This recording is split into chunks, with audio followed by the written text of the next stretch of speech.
Bonjour à toutes et tous, salut Adadi, salut Perceval, salut qui, salut Sergio, salut Walter, salut Kelerium, salut Jupin, salut Bandini, salut Volca, salut Gaming, salut à toutes celles et ceux que je ne peux pas citer parce que vous êtes très très nombreux, vous êtes encore plus nombreux qu'hier, c'est un plaisir de vous retrouver en tout cas. Bienvenue dans le talk de France Info, on est ensemble comme tous les mercredis et les jeudis de 17h à 19h pour 2 heures de stream, 2 heures donc de décryptage, de mise en perspective, de mise en relief de l'actu politique, diplomatique, scientifique, de la tech, du web, des idées, 2 heures pour dissoudre les passions dans la raison et mettre du net dans le flou quand il y a parfois peut-être un loup. 2 heures et 2 thèmes qu'on prend le temps d'approfondir avec des expertes et des experts. Ils sont là, je vais vous les présenter. Puis évidemment, avec vous dans le chat, avec vos questions. Posez vos questions, je les passe aux invités. Vos questions, elles terminent, s'il vous plaît, par un point d'interrogation. Et surtout, elles commencent sous les ordres de la courtoisie et la bienveillance. On est sur le service public. Merci. Au programme de ces 2 heures, de 17h à 18h, l'allocution d'Emmanuel Macron consacrée à la guerre en Ukraine. C'était hier soir. Mais aussi le sommet européen spécial qui se tient aujourd'hui à Bruxelles et l'Europe qui se met en ordre de bataille à l'heure de la menace russe. C'était les deux mots choisis par Emmanuel Macron, avec ensuite les réactions de Moscou, qui estime que les propos du président de la République française sur la dissuasion nucléaire sont une menace, dit-il, pour la Russie.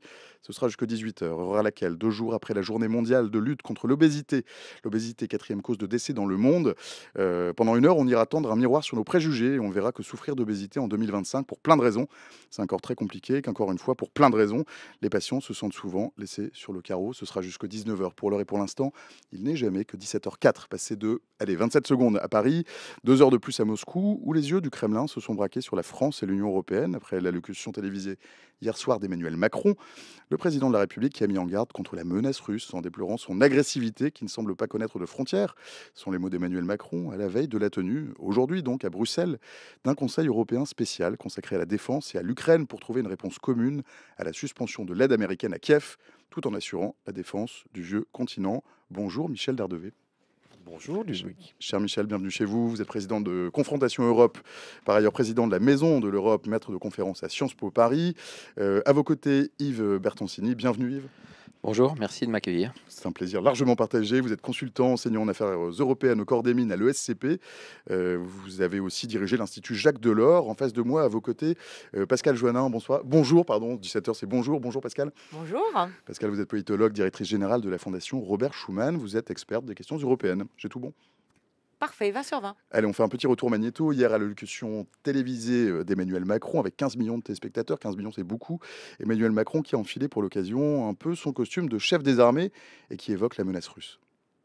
Au-delà de l'Ukraine, la menace russe est là et touche les pays d'Europe, nous touche. La Russie a déjà fait du conflit ukrainien un conflit mondial. Elle a mobilisé sur notre continent des soldats nord-coréens, des équipements iraniens, tout en aidant ces pays à s'armer davantage. Alors face à ce monde de danger, rester spectateur serait une folie. Il s'agit, sans plus tarder, de prendre des décisions pour l'Ukraine, pour la sécurité des Français, pour la sécurité des Européens. Dès la semaine prochaine, nous réunirons à Paris les chefs d'état-major des pays qui souhaitent prendre leurs responsabilités à cet égard. C'est ainsi un plan pour une paix solide, durable, vérifiable. Mais compte tenu de l'évolution des menaces, de cette accélération que je viens de décrire, nous aurons à faire de nouveaux choix budgétaires et des investissements supplémentaires qui sont désormais devenus indispensables. J'ai demandé au gouvernement d'y travailler le plus vite possible. Ce seront de nouveaux investissements qui exigent de mobiliser des financements privés, mais aussi des financements publics, sans que les impôts ne soient augmentés. C'est un sujet qui visiblement vous plaît ou en tout cas vous préoccupe ou en tout cas interroge, puisque dans le chat il y a déjà plein de questions. On a Garfield qui dit bonjour. Du coup, est-ce qu'on peut déjà utiliser les avoirs russes gelés pour aider l'Ukraine? On a Volca qui dit Macron, il aime bien dramatiser quand ça sert ses intérêts. La Russie tire la langue. En tout cas, Emmanuel Macron, le président de la République, dit rester spectateur, ce serait une folie. Est-ce que ça n'arrive pas un peu tard? Emmanuel Macron était plutôt partisan de ménager Vladimir Poutine, de privilégier le dialogue. C'est terminé, Pascal, peut-être? Vladimir Poutine n'aime pas l'Europe. Il ne l'a jamais aimée.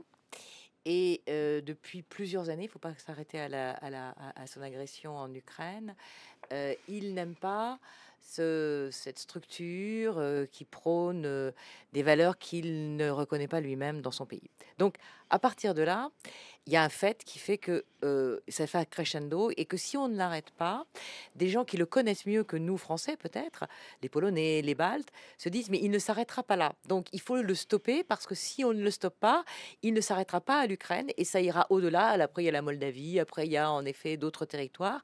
Et donc, si on ne le stoppe pas, son antagonisme avec l'Europe fera qu'il essaiera de détricoter le projet européen qui a 75 ans cette année. Alors, l'évêque Emmanuel Macron a été particulièrement ferme et virulent hier vis-à-vis de Vladimir Poutine, alors qu'il l'a courtisé pendant quelques temps. Il a reçu à Versailles, notamment. Oui, mais Versailles, c'est une chose. Brégançon, c'était autre chose, après l'annexion de la Crimée, puis surtout, après l'invasion russe de l'Ukraine. Emmanuel Macron a un temps appelé à ne pas humilier la Russie, ce qui a beaucoup desservi sa cause dans les pays qui connaissent bien la Russie et qui nous avaient prévenus de la menace russe. Alors aujourd'hui, au moins, la position française est extrêmement claire. Il y a deux niveaux de réaction. Il y a ce qui se passe en Ukraine. L'invasion russe de l'Ukraine a échoué militairement, mais en même temps, les Ukrainiens ont du mal maintenant à bouger les positions. On a aidé les Ukrainiens. Courageusement, ils se sont battus, ils se battent encore. Avec, il faut aussi le dire, les Américains et les Britanniques qui ont joué un rôle majeur. Ils nous avaient alertés sur une invasion russe qu'on ne croyait pas possible. La problématique aujourd'hui, c'est que les États-Unis lâchent l'Ukraine. On pouvait peut-être un peu s'y attendre, mais enfin, l'administration Trump lynche Zelensky.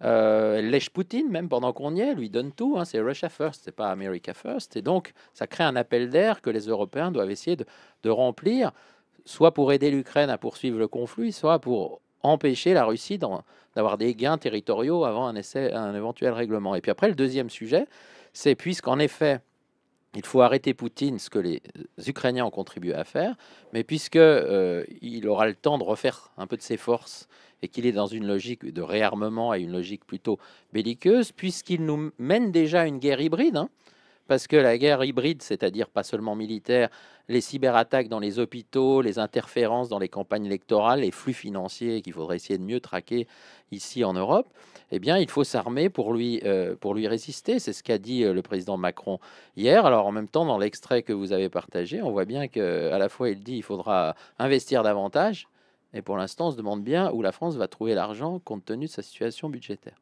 Michel Derdevet, je vous sens balancer entre le doute et l'acquiescement. Non, l'acquiescement, il est sur le fait que dans ce moment particulier que notre pays vit, on a une constante dans le propos d'Emmanuel Macron qui est une constante européenne.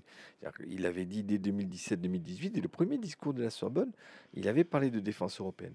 Vous savez, pour tous ceux qui nous suivent ce soir, la défense européenne, c'est un peu un échec. Jusqu'ici, 54, communauté européenne de défense, on n'a pas réussi à formaliser une défense européenne.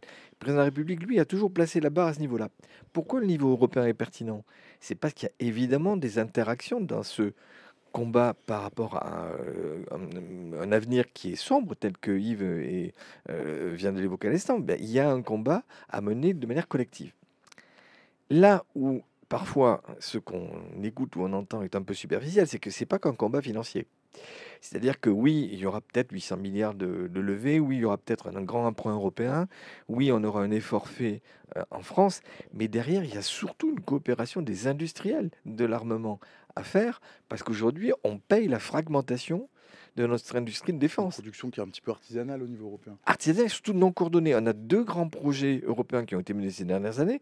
Un sur l'avion européen qui pourrait être le SCAF, qui n'a pas abouti, qui est repoussé de mois en mois, et un autre sur un char franco-allemand, annoncé dès 2017, mais qui lui aussi n'a pas vu le jour. Donc on voit bien que le sujet, c'est que si on mobilise beaucoup de facilités financières, mais derrière, sans travailler en même temps sur le volet de la coopération entre les industriels, et donc si les politiques n'ont pas la capacité de faire travailler les industriels de la défense à la maille européenne, on va se retrouver à l'état actuel. Pascal aurait pu le dire, ou Yves, on achète 80% aujourd'hui de notre matériel militaire hors d'Europe. Et donc, si on augmente les budgets de la défense, mais si c'est pour acheter hors d'Europe, et notamment aux États-Unis, on serait complètement schizophrène. Donc, c'est-à-dire qu'il faut faire tout en même temps, passer à l'échelle en termes de financement, adopter une stratégie commune. On a déjà adopté il y a 1 ou 2 ans une boussole stratégique, c'est-à-dire une sorte de repère pour savoir où on va, et le président de la République a été clair en termes de boussole en montrant où était l'agresseur, mais en même temps, on voit bien qu'il faut affiner tout ça. La bonne nouvelle, vous l'avez vu comme moi, c'est dimanche dernier de voir les Anglais arriver et se mettre dans un schéma d'approche continentale européenne sur le sujet. Ça ne peut qu'être utile, de la même manière que quand on voit le chancelier ou le futur chancelier allemand dire que le parapluie français en matière nucléaire est bienvenu, on se dit qu'il y a des évolutions majeures. Donc voilà, c'est un tournant, mais un tournant positif. Vous savez, on pourrait rappeler la formule de Monnet sur les crises. L'Europe, elle s'est faite souvent à la faveur de crises. Là, il y a un moment de vérité, mais où il faut embarquer toute la chaîne. L'argent, les moyens de défense, la coopération industrielle entre les États membres. Je vois que Pascal voulait réagir, mais avant, peut-être qu'on mette les mains dans le cambouis du sujet. Il y a deux questions, peut-être qu'on pourrait dissiper pour introduire. Bandini dit va falloir durcir les sentences économiques. Il dit les sanctions économiques contre la Russie. Et Garfield qui dit est-ce qu'on peut utiliser les avoirs russes gelés pour aider l'Ukraine ou peut-être pour financer notre réarmement? Est-ce qu'on peut répondre peut-être à ces deux questions avant de redescendre dans le sujet?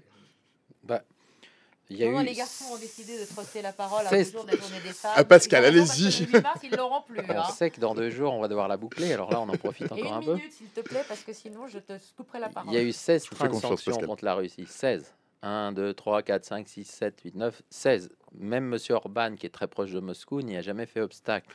Simplement, c'est ciblé. Ça cible des individus, des entités. Alors, c'est là-dedans qu'on arrive à la question des avoirs. Il y a des avoirs gelés en Europe. Ils sont déjà utilisés. Les intérêts qu'ils génèrent, ces avoirs, sont déjà utilisés pour financer les livraisons d'armes à l'Ukraine ou l'aide à l'Ukraine de manière plus large. Il y a une question de principe sur est-ce qu'on va les saisir et les utiliser, parce que ça crée un précédent.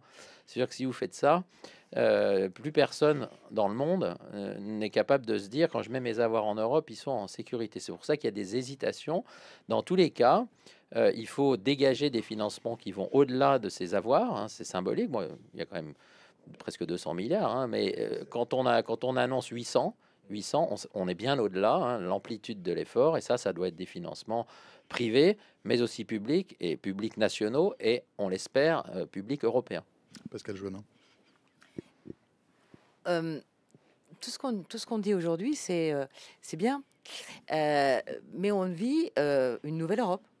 Il y a eu le temps des fondateurs, il y a eu le temps de la période où on a eu, c'est la fin du rideau de fer, donc cette séparation. Ce qui s'est créé au début, c'était dans la partie occidentale, libre. On a fait la réunification. Et là, il y a une nouvelle donne qui est une nouvelle donne, alors, au niveau russe, pas du tout. C'est une nouvelle donne américaine. Les Américains nous lâchent. Les Américains nous disent, cette fois-ci, on ne viendra plus. Donc, si beaucoup de pays européens sont tombés un peu de l'armoire, parce qu'ils étaient pieds et mailliés par des accords, par des achats, etc. Le président de la République française, comme tous ses prédécesseurs, il l'a d'ailleurs dit hier, le président de la République, on a une position, nous, très particulière, puisqu'on n'a jamais été pieds et mailliés avec les États-Unis. On a longtemps été dans l'OTAN en dehors du commandement militaire. Et on est la seule puissance de l'Union européenne aujourd'hui, avec les Anglais hors Union, puissance nucléaire avec la dissuasion nucléaire. Les Anglais qui Et dépendent ça des a été- États-Unis, cependant. voilà. Et donc, Les Anglais n'ont pas d'armes cette nucléaires nouvelle sur le sol. donne où, en effet, les Américains nous disent bah, les problèmes européens, finalement, c'est les vôtres et c'est plus les nôtres. On est venu vous aider 2 fois, maintenant, c'est terminé. Avec un revirement quand même très important que tout à l'heure, Yves va parler, mais moi, je pense que c'est encore plus important, c'est que non seulement il lâche l'Europe, mais il se rabiboche avec son ennemi de toujours, la Russie. Il faut quand même ça. Pendant Il faut le vendre aux 70 ans, il y a eu Américains, quand même. C'est un peu pendant 40 ans, il y a eu la guerre froide, l'antagonisme, etc. Et là, on a l'impression, et là, moi, ça me fait vraiment poser une question. Qu'est-ce qu'a Poutine sur Trump qui fait que Trump fait le caniche de Poutine? Est-ce que Yves Bertoncini a la réponse? Non, je crois qu'il y a certainement des liens effectivement un peu difficiles à discerner qu'on connaîtra peut-être un jour, mais au-delà de ça, je crois que il est dans une logique isolationniste, Donald Trump. Et de ce point de vue-là, hein, la tectonique des plaques, c'est-à-dire que les Américains qui parfois viennent mais ensuite repartent. Barack Obama nous l'avait annoncé, c'était plus smart, mais en disant nous on pivote vers l'Asie. Maintenant notre sujet c'est le Pacifique. la Chine en particulier. Et donc que Trump se retire d'Ukraine, comme jadis il avait décidé de se retirer d'Afghanistan, comme à un moment dans l'histoire les Américains sont retirés du Vietnam, ça on pouvait s'y attendre, la tectonique des plaques. Mais c'est vrai que le tremblement de terre, quand il arrive, ça secoue de toute manière. Et puis surtout, on pouvait un peu moins s'attendre à ce qu'il soutienne à ce point-là Poutine. Voilà. Alors, il reste quand même un grand point d'interrogation. Trump et son équipe n'a jamais dit qu'il lâchait l'Europe dans le cadre de l'OTAN pour l'instant. Il y a évidemment un doute sur la confiance qu'on peut avoir à un sinistre individu comme celui-là.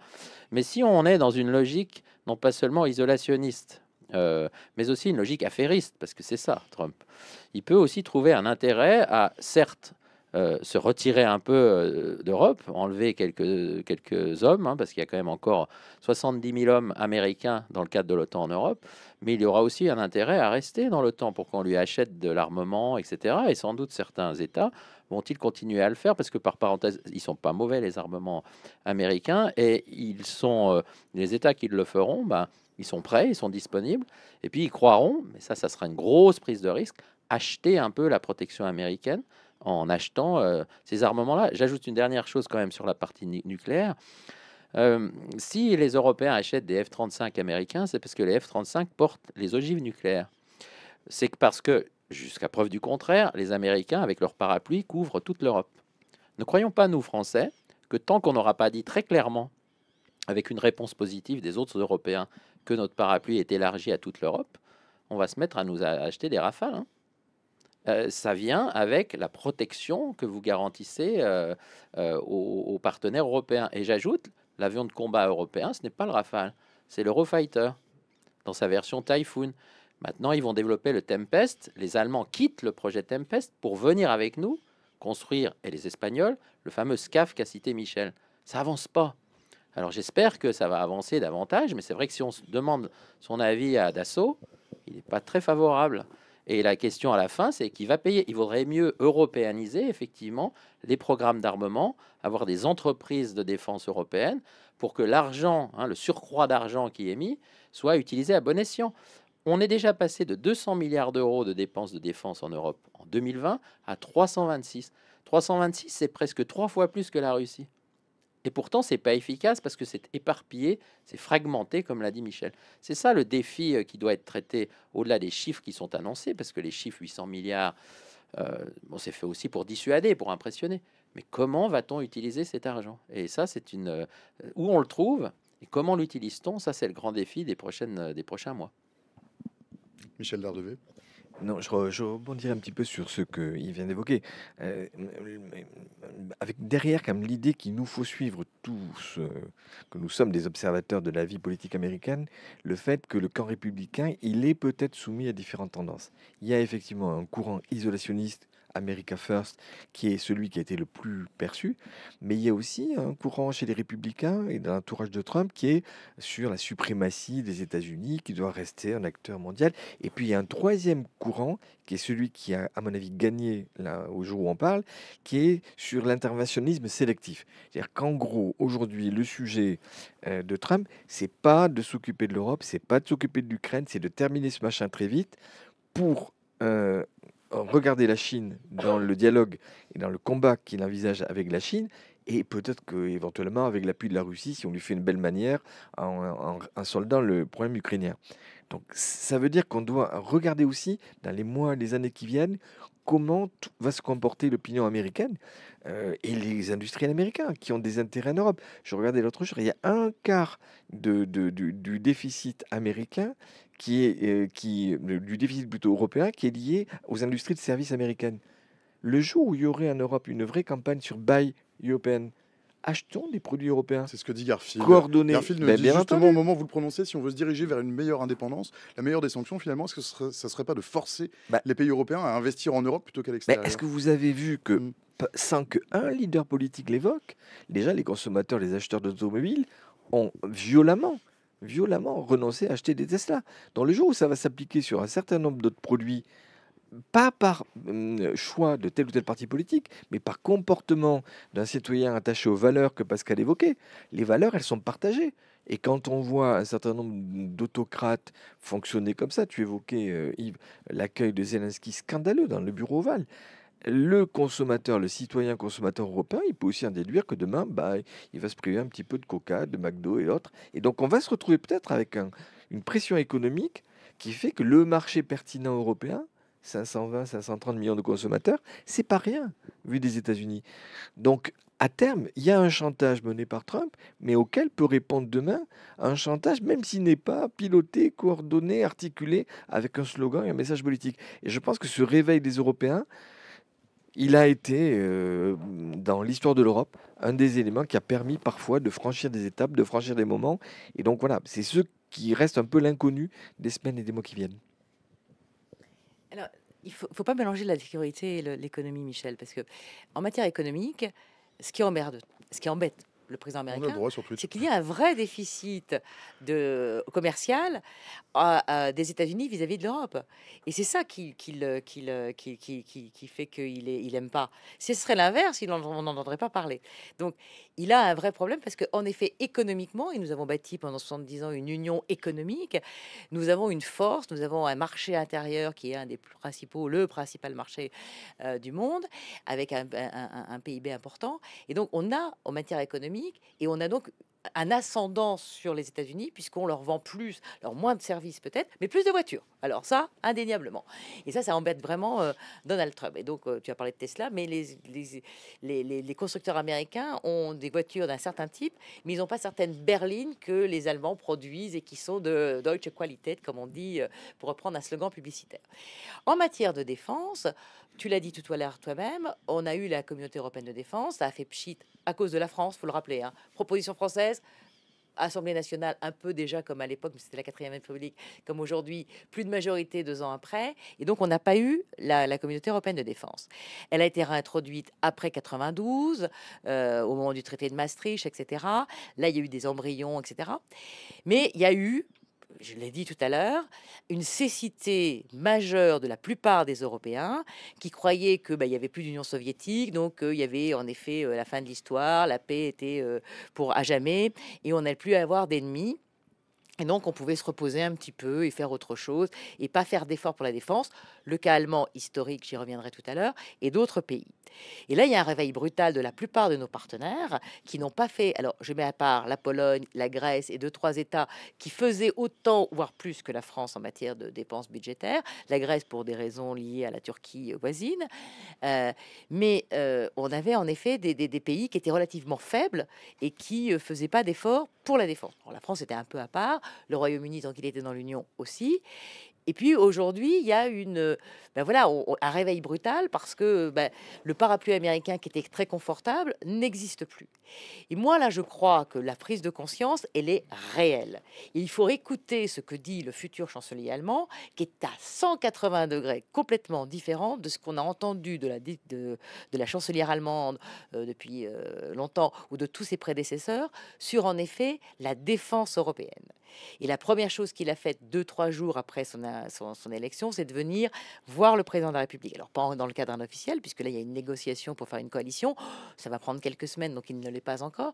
Mais ce discours nouveau de l'Allemagne, plus un discours polonais qu'on n'avait pas entendu pendant les 8 ans où il y a eu quand même un parti au pouvoir qui n'était pas totalement pro-européen, ça fait quand même 2 grands pays qui ont un petit peu changé leur méthode et leur discours sur l'Europe. De la défense.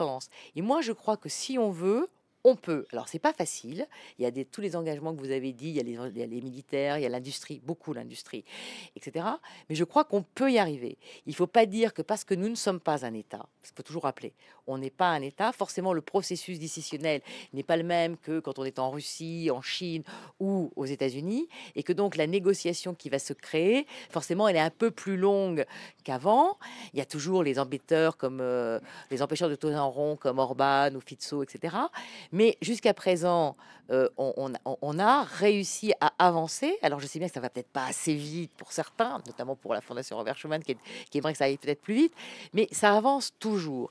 Et là, je crois que si, en effet, la prise de conscience est réelle, parce que ce départ américain et un éventuel rapprochement des États-Unis avec la Russie finirait de convaincre un certain nombre de nos partenaires que ce monde-là est définitivement révolu, ça engagera forcément des choses qu'on n'avait pas imaginées.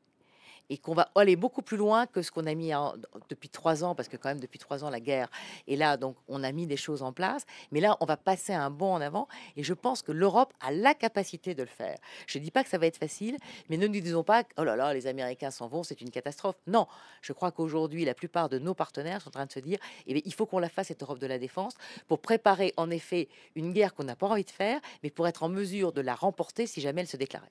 Yves Bertoncini. Oui, mais c'est juste que ça prendra du temps. Moi, je parallèle avec l'euro. Là. Quand la chute du mur est advenue. Je vous ai vu tiquer un peu au propos de Pascal. Oui, je vais vous dire pourquoi. Je pense que tout ça, ça prend du Je temps. vous regarde quand vous parlez. Le mur est tombé, fin de la guerre froide. Il y a eu un sentiment de libération quelque part en Europe, un sentiment de peur, y compris en France. Ah, l'Allemagne réunifiée, est-ce qu'elle ne va pas nous dominer à nouveau?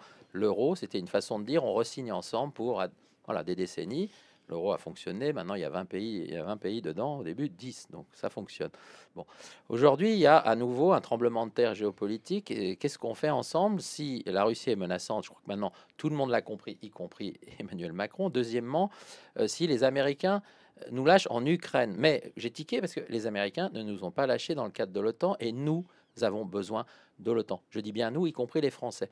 Pas un pays européen n'est autonome stratégiquement. Quand les Français sont allés faire leurs opérations au Sahel, ils ont été aidés par les Américains. Les Américains sont extrêmement forts en termes de renseignement, de satellites d'observation, en spatial, en transport de troupes. Quand Sarkozy et son homologue britannique sont allés dézinguer Kadhafi, ils ont été aidés par un centre de commandement de l'OTAN qui a lieu à Naples. L'OTAN, c'est l'ossature de la défense européenne depuis 75-80 ans. L'OTAN n'appartient pas aux États-Unis. Si les États-Unis décidaient, ce qu'ils ne vont pas faire à mon avis, mais admettons qu'ils décident qu'ils n'y sont plus, eh bien l'OTAN va continuer à vivre. C'est l'Atlantique Nord, il y a les Canadiens dedans, il y a la Norvège, il y a les Britanniques, il y a la Turquie. Quand ils se sont réunis à Londres la semaine dernière, c'était en fait, je veux dire, c'était une réunion de l'OTAN sans les pro-russes. Sans les pro, mais c'est l'OTAN. En fait, personne ne le dit en France. C'était une réunion de l'OTAN sans les pro-russes, c'est-à-dire sans la Hongrie et malheureusement sans les États-Unis, dont on peut se demander si effectivement, et c'est le cas s'agissant de l'Ukraine, s'ils ne sont pas devenus pro-russes. Oui, ils sont devenus pro-russes avec l'Ukraine, parce que Donald Trump en a ras-le-bol et il veut se retirer d'Europe, comme d'ailleurs ses prédécesseurs, et de la même façon qu'il veut se retirer du Proche-Orient pour se concentrer sur l'Asie. Mais je le dis en France, attention, la France peut jouer un rôle de leadership sur ces affaires-là, parce que Pascal l'a très bien rappelé. Mais vous savez, la disparition éventuelle de l'OTAN, elle effraie tous les Européens. Il n'y a que dans un seul pays qu'elle paraît une bonne nouvelle, c'est le nôtre. Et si on est à ce point-là en décalage, mais je dirais même émotionnel avec les autres. Pourquoi c'est une bonne nouvelle? Émotionnel. Ah ben, pourquoi c'est une bonne nouvelle? Parce que en France, il y a des courants anti-américains extrêmement forts. Le courant communiste, qui est encore présent à l'Assemblée nationale, pour qui Moscou, c'est des amis. Hein, et le problème, c'est l'oncle Sam. Alors c'est vrai que là-dessus, Trump incarne, mais vraiment répulsivement, le pire des États-Unis d'Amérique.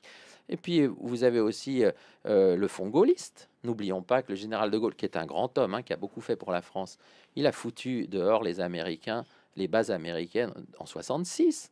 Que de Gaulle, il voulait construire l'Europe de l'Atlantique à l'Oural. Ouais, bonne idée aujourd'hui, l'Atlantique à l'Oural. Regardons l'état de l'Assemblée nationale aujourd'hui. Il n'est pas très éloigné de l'Assemblée nationale qui a rejeté la communauté européenne de défense. Et donc, oui, attention, de Gaulle est un grand homme, c'était un eurosceptique. Alors, vouloir construire l'Europe en étant gaulliste, c'est un oxymore. Chen, dans le chat, pose cette question. Elle synthétise d'ailleurs d'autres questions qui ressemblent. C'est l'OTAN sans l'armement américain, ça donnerait quoi? Bandini, juste avant, lui, salut Bandini, qui dit, mais concrètement, est-ce que les États-Unis pourraient vraiment quitter l'OTAN? Il faut un vote du Congrès hein, pour voter. Il faut un vote du Congrès. Bon, il pourrait Non, mais l'avoir. par contre, la question qui se pose aujourd'hui, sans faire partir les États-Unis, qui ne l'ont pas dit, et je suis pas sûr qu'ils le fassent, c'est en effet une vraie question qui est de renforcer un peu le pilier européen de l'OTAN et d'avoir en effet une certaine autonomie le jour où les intérêts américains ne rencontreront pas ceux de l'Europe. Encore faut-il que ce mot d'intérêt européen, on le définisse clairement. Les Américains savent très bien, ils ont des frontières, à peu près 2 océans de part et d'autre, et puis 2 pays avec qui ils sont rentrés en guerre commercial. Voilà. Nous, c'est un peu plus flou parce que le projet européen, il a évolué avec le temps, etc. Et puis, c'est pas un État, donc c'est en effet une construction où on a en effet plusieurs frontières entre dans la zone euro, la zone Schengen, la zone Union européenne, le Conseil de l'Europe, si on veut faire une dernière de toutes ces institutions qui sont nées post-Seconde Guerre mondiale. Et là, on est à la fin d'un cycle issu de 1948-49. Et on ne sait pas où on va, mais c'est un nouveau monde. Si en effet les États-Unis, avec Trump qui va brutalement changer complètement de braquet, et puis un certain nombre de choses qui sont en train de se dessiner, il va bien falloir que les Européens, en effet, se rassemblent pour définir des intérêts. Et ces intérêts, ils sont économiques, bien sûr, ils sont stratégiques. Et sur la stratégie, en effet, on a été un peu faible jusqu'à présent. Mais je crois que là, depuis, en effet, quelques jours, on voit monter un nombre d'initiatives, d'interventions qu'on n'aurait pas imaginé. Moi, ça me rappelle un petit peu ce qui s'est passé au moment du Covid. La santé, pour pas la nommer, c'était pas une compétence communautaire. Il y a eu un premier réaction, tout le monde ferme les frontières, on va chacun pour soi, etc., avant de s'apercevoir que la solution était européenne. Et bien là, en matière de défense, on a peut-être un peu trop attendu, il y a eu un peu trop de tergiversation, il y a un peu trop de chacun pour soi, etc. Mais les coopérations industrielles, elles existent. Il y a quand même des choses qui existent aujourd'hui. Alors c'est plutôt à 2 ou 3 États, hein, c'est pas tous ensemble. Et puis, cette coopération renforcée, elle existait pour l'euro, la monnaie quand même, qui est un symbole fort. Il y a des États neutres en Europe, il y en a 4. Donc, on va peut-être pas les mettre dans l'Europe de la défense. Donc, il faut aussi ouvrir la réflexion avec, en effet, ceux qui veulent. Si Fico, le Slovaque, et Orban, le Hongrois, ils pourront pas bloquer les autres qui voudraient aller plus loin et qui incluent des pays qui sont pas forcément dans l'Union, le Royaume-Uni. Et moi, je trouve qu'en ce moment, avec ce que j'ai dit tout à l'heure sur l'Allemagne.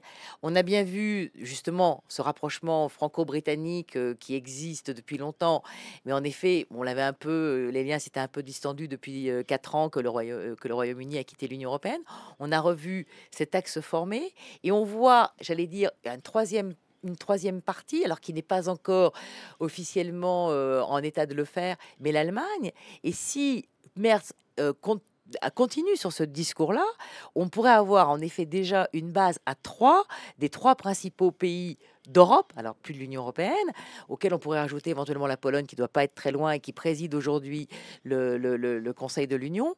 On a quand même avec ces pays plus d'autres la possibilité d'organiser quelque chose avec ceux qui voudraient, puis ceux qui veulent pas ou qui peuvent pas, etc., n'empêcheront pas d'avancer pour en effet permettre en effet de renforcer cette indépendance, de montrer que les Européens ont un petit peu non seulement les muscles, mais en effet la volonté d'avancer pour justement que les citoyens se disent ah bah oui, en effet, l'Europe elle avance et elle agit pour notre intérêt. Alors Michel, puis Yves, si ça vous convient, pardon. Non, moi simplement, j'aimerais revenir sur ce que j'ai dit tout à l'heure. Je pense qu'il ne faut pas, par rapport à tous ceux qui suivent cet échange, il ne faut pas leur masquer la réalité. La réalité, c'est qu'on a une Europe de la défense aujourd'hui qui est fragmentée, qui est lacunaire, qui est non coordonnée au plan opérationnel et qui est complètement embryonnaire. Pourquoi? Parce que certains grands pays, ça a été dit tout à l'heure, mais je crois qu'on peut le redire aujourd'hui. Par exemple, l'Allemagne s'appuyait sur l'idée qu'elle pouvait compter sur une défense assurée par les États-Unis, sur une énergie pas chère fournie par la Russie et sur un marché à l'export qui s'appelait la Chine. Tout ça, c'est quand même quelque chose qui fait que le réveil est douloureux. Ça veut dire qu'il y a eu une myopie, une cécité de grands États européens. Et là encore, c'est pas pour tenir un propos positif vis-à-vis du président de la République, mais c'est un sujet sur lequel Macron avait alerté depuis de nombreuses années. Qu'est-ce qu'il faut faire? Les 326 milliards d'euros de dépenses de défense, il faut les articuler de manière plus intelligente, parce que ça sert à rien d'être 30% plus élevé en termes de capacité financière si on fonctionne de manière fragmentée, parcellaire. Donc il faut rationaliser l'équipement de nos armées respectives, mieux programmer les dépenses militaires que chacun va faire, et surtout reconquérir le marché intérieur de la défense, c'est-à-dire réfléchir et inciter les industriels à accélérer les programmes communs, à accélérer les programmes qui sont les programmes dimensionnés, et ça supposera aussi une vraie analyse des matériels de défense utiles pour une défense de l'Europe qui ne soit pas celle du XXe siècle. Ça veut dire qu'il ne s'agit pas d'acheter des matériels déclassés ailleurs, partout dans le monde, en se disant on n'a plus la fourniture de matériel américain. Donc il faudra réfléchir au matériel utile. Yves évoquait le spatial. Vous décrivez des intentions louables, mais très concrètement. Mais très concrètement, ça veut dire que ça suppose un travail qui va dépasser le Conseil d'aujourd'hui. Ça veut dire que la réunion d'aujourd'hui, c'est sans doute une réunion qui va donner un input, une impulsion positive, mais il faut derrière très vite faire ce que Thierry Breton avait un peu commencé quand il était à la Commission européenne, c'est voir sur le volet industriel comment on met autour de la table les industriels et on les amène à travailler ensemble en fixant des objectifs. Donc il y a à la fois c'est fait aujourd'hui. On voit très bien que le positionnement stratégique est en train de se clarifier. Donc ça, c'est positif. On voit très bien que le soutien politique et financier est en train de se mettre en place. Mais derrière, tout le reste, ça suppose d'y aller et d'y aller ardemment. Parce que ça ne va pas se faire en claquant des doigts, sachant que nos industries de défense sont extrêmement nationales et avec une vision qui est, avant tout, on le voit sur beaucoup de sujets européens. Mais voilà, je préfère être le premier que gagner avec mon voisin et construire quelque chose avec mon voisin. Donc sortir de l'ornière, ça veut dire aussi inciter les industriels de manière très claire. Et par exemple, beaucoup de défenseurs de la défense européenne raisonnent sur un fléchage pour qu'ils puissent bénéficier de crédits européens s'ils mettent en place des programmes européens. Ça paraît un peu bête, mais pourquoi pas? Ça pourrait être une incitation utile. Il y a deux cénacles utiles, c'est donc l'OTAN et l'Union européenne. Ce qui se passe aujourd'hui, c'est que les 27 se réunissent avec Antonio Costa et Madame von der Leyen, ça fait 29, président de la Commission européenne, président du Conseil. Et 30 parce que Zelensky est là aussi. Et on verra avec voilà. Je pense qu'ils auraient d'ailleurs dû inviter Keir Starmer aussi, mais c'est un autre sujet. Je crois qu'il sera invité une prochaine fois. On verra aujourd'hui d'abord qui veut aller de l'avant et là et quels sont les besoins, parce que ce qu'on nous dit, c'est qu'il y aura une liste capacitaire qui dira voilà, pour aider l'Ukraine dans un premier temps, qu'est-ce qu'il faut? Des munitions, des missiles, des poudres, des avions, il y a toute une liste. Des drones. Qui peut le faire, voilà, des drones, etc. Et vous verrez, il n'y aura pas la force de frappe nucléaire française. Hein. Ça, c'est l'assurance vie. C'est utile, mais ça, c'est un débat beaucoup plus large. Qu'est-ce qu'on fait pour aider l'Ukraine là, maintenant, tout de suite? Et qui peut produire quoi? Où est-ce qu'on peut l'acheter? Et il y aura des achats européens le plus possible. Et il y aura aussi des achats en Corée du Sud, en Turquie, parce que c'est urgent, premièrement. Et deuxièmement, ensuite, pour la défense de l'Europe, au-delà de l'Ukraine, comment faire pour européaniser les choses? Alors là, le double intérêt, c'est que, d'abord, là encore, ça ne sera pas à 27. Et deuxièmement, ça va être beaucoup plus intergouvernemental, même si l'Union européenne peut jouer un rôle avec des garanties, des emprunts, etc. Le marché unique de la défense, effectivement, comme l'a dit Michel. Mais il y a des choses qui existent déjà. Vous voyez, on ne parle pas de l'OCCAR. L'OCCAR, c'est une organisation pour des achats d'armes en commun. Parce qu'au moment de la pandémie, on a acheté, mais dans l'improvisation totale, des vaccins en commun. L'OCCAR, ça existe. Il n'y a que 6 pays dedans, mais dont le Royaume-Uni, hein, d'ailleurs. On achète ensemble, et ça marche pas si mal, l'OCCAR, on n'en parle jamais. L'A400M, avion de transport militaire, les frégates FREM, tout ça, c'est dans le cadre de l'OCCAR. Les acheteurs publics se groupent. C'est un cadre à condition. Et comme ça, ils ont un pouvoir, je dirais, d'abord, ils ont plus d'argent, parce que les industriels, pour produire, ils ont besoin d'une visibilité. Ils ont besoin qu'on leur donne des centaines ou des 200 frégates. Voilà. Et ça, c'est 6 pays dans le quart. Il en faudrait peut-être plus. Il y a aussi les pays qui ont mis déjà en place des industries communes. C'était Airbus. Airbus ne fait pas que des avions civils, il fait aussi dans le militaire. Vous avez KNDS, ça c'est plutôt les chars, c'est avec Nexter à Bourges et un Allemand. Vous avez MBDA dans les missiles. Vous avez des projets, ça a été cité, le char de combat du futur, l'avion de combat du futur, le drone, etc. Il faut produire ensemble. Et puis après, sinon, il y a encore une dernière modalité d'européanisation qui est de faire une division du travail. C'est-à-dire qu'à un moment donné, soit on croit que c'est l'armement français qui va être vendu partout, soit on fait de l'armement européen, mais c'est long. Soit peut-être on se dit, écoutez, la guerre d'Ukraine a parlé, les meilleurs chars, c'est les chars allemands. Alors mettons-nous tous ensemble à produire que du char des allemand. chars allemands, mais les chars allemands, y compris en les produisant en France. Hein. mais c'est le Léopard dans sa nouvelle version, parce que ça serait beaucoup plus rapide, et sous couvert qu'évidemment, du coup, on puisse peut-être se dire, ah bah alors le meilleur avion, c'est l'avion français. À ce moment-là, on produit des Rafales aussi en Allemagne. Donc ça, c'est une autre, je dirais, une autre façon d'européaniser, mais c'est pas facile. Parce que vous verrez que tout le monde, et c'est là qu'on est sur le choc de souveraineté, est-ce qu'on veut une souveraineté à la bonne hauteur, ou est-ce qu'on veut que, par exemple, la France, même si c'est un pays leader, reste souveraine toute seule?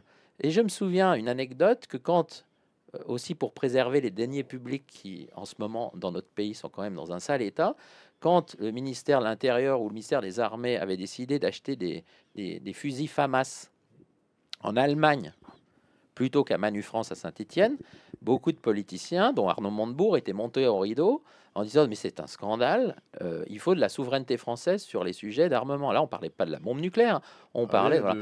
Eh bien, si on reste dans cette logique strictement nationale, nous en France, avec les difficultés budgétaires que nous avons, on n'ira pas très loin et on ne sera pas dans la démarche européenne d'européanisation, à la fois financière, capacitaire, dont on a besoin pour dissuader la Russie d'aller plus loin que ce qu'elle a pu engranger en Ukraine. Pascal Joannin, puis Michel Derdevue, si ça vous convient. Alors, il faut bien que nos auditeurs comprennent quand même que quand on parle d'Europe de la défense, ça reste quand même toujours quelque chose qui reste entre la main des États. Et ça ne pourra pas être autrement. Les armées, elles sont nationales. Les décisions se prennent au niveau national. Alors, il y a la coopération.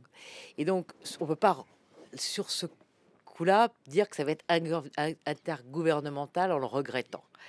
Si c'était autrement, ça ne se passerait pas. Donc, il faut qu'on prenne bien conscience que cette coopération en matière de défense, au niveau européen, c'est d'abord une coopération des États entre eux, ou entre industriels après, qui peuvent éventuellement donner mandat à des institutions européennes, comme ça a déjà été fait, parce que bon, depuis la guerre en Ukraine, on a parlé de l'OCA, on a parlé de trucs, mais il y a des programmes qui existent. Il y a eu le Fonds européen de défense, et après il y a eu le programme EDIP, il y a EDIRPA, il y a tout ce que vous voulez. Donc on part pas de rien. Mais il faut pas se voiler la face. On va pas créer un grand machin européen à côté des 27. C'est bien les 27 ou ceux qui se mettront d'accord, peut-être donc pas autant, mais c'est bien de par là que l'Europe de la défense peut se mettre en place. C'est pas Madame von der Leyen qui décide toute seule de faire 800 milliards d'euros. C'est pas possible. Elle peut le faire parce qu'en effet, elle a reçu des États membres, en effet, un mandat pour essayer de mettre en place des choses au niveau européen. Et d'ailleurs, il n'y a pas que la Commission européenne, puisqu'on parle aussi beaucoup de la Banque européenne d'investissement, etc. Il y a aussi une troisième chose qui a été dite et qui est très importante, y compris pour nos amis allemands, etc. C'est que nous avons des critères budgétaires qu'on a largement dépassé en France, mais que les Allemands ont toujours essayé de respecter, etc.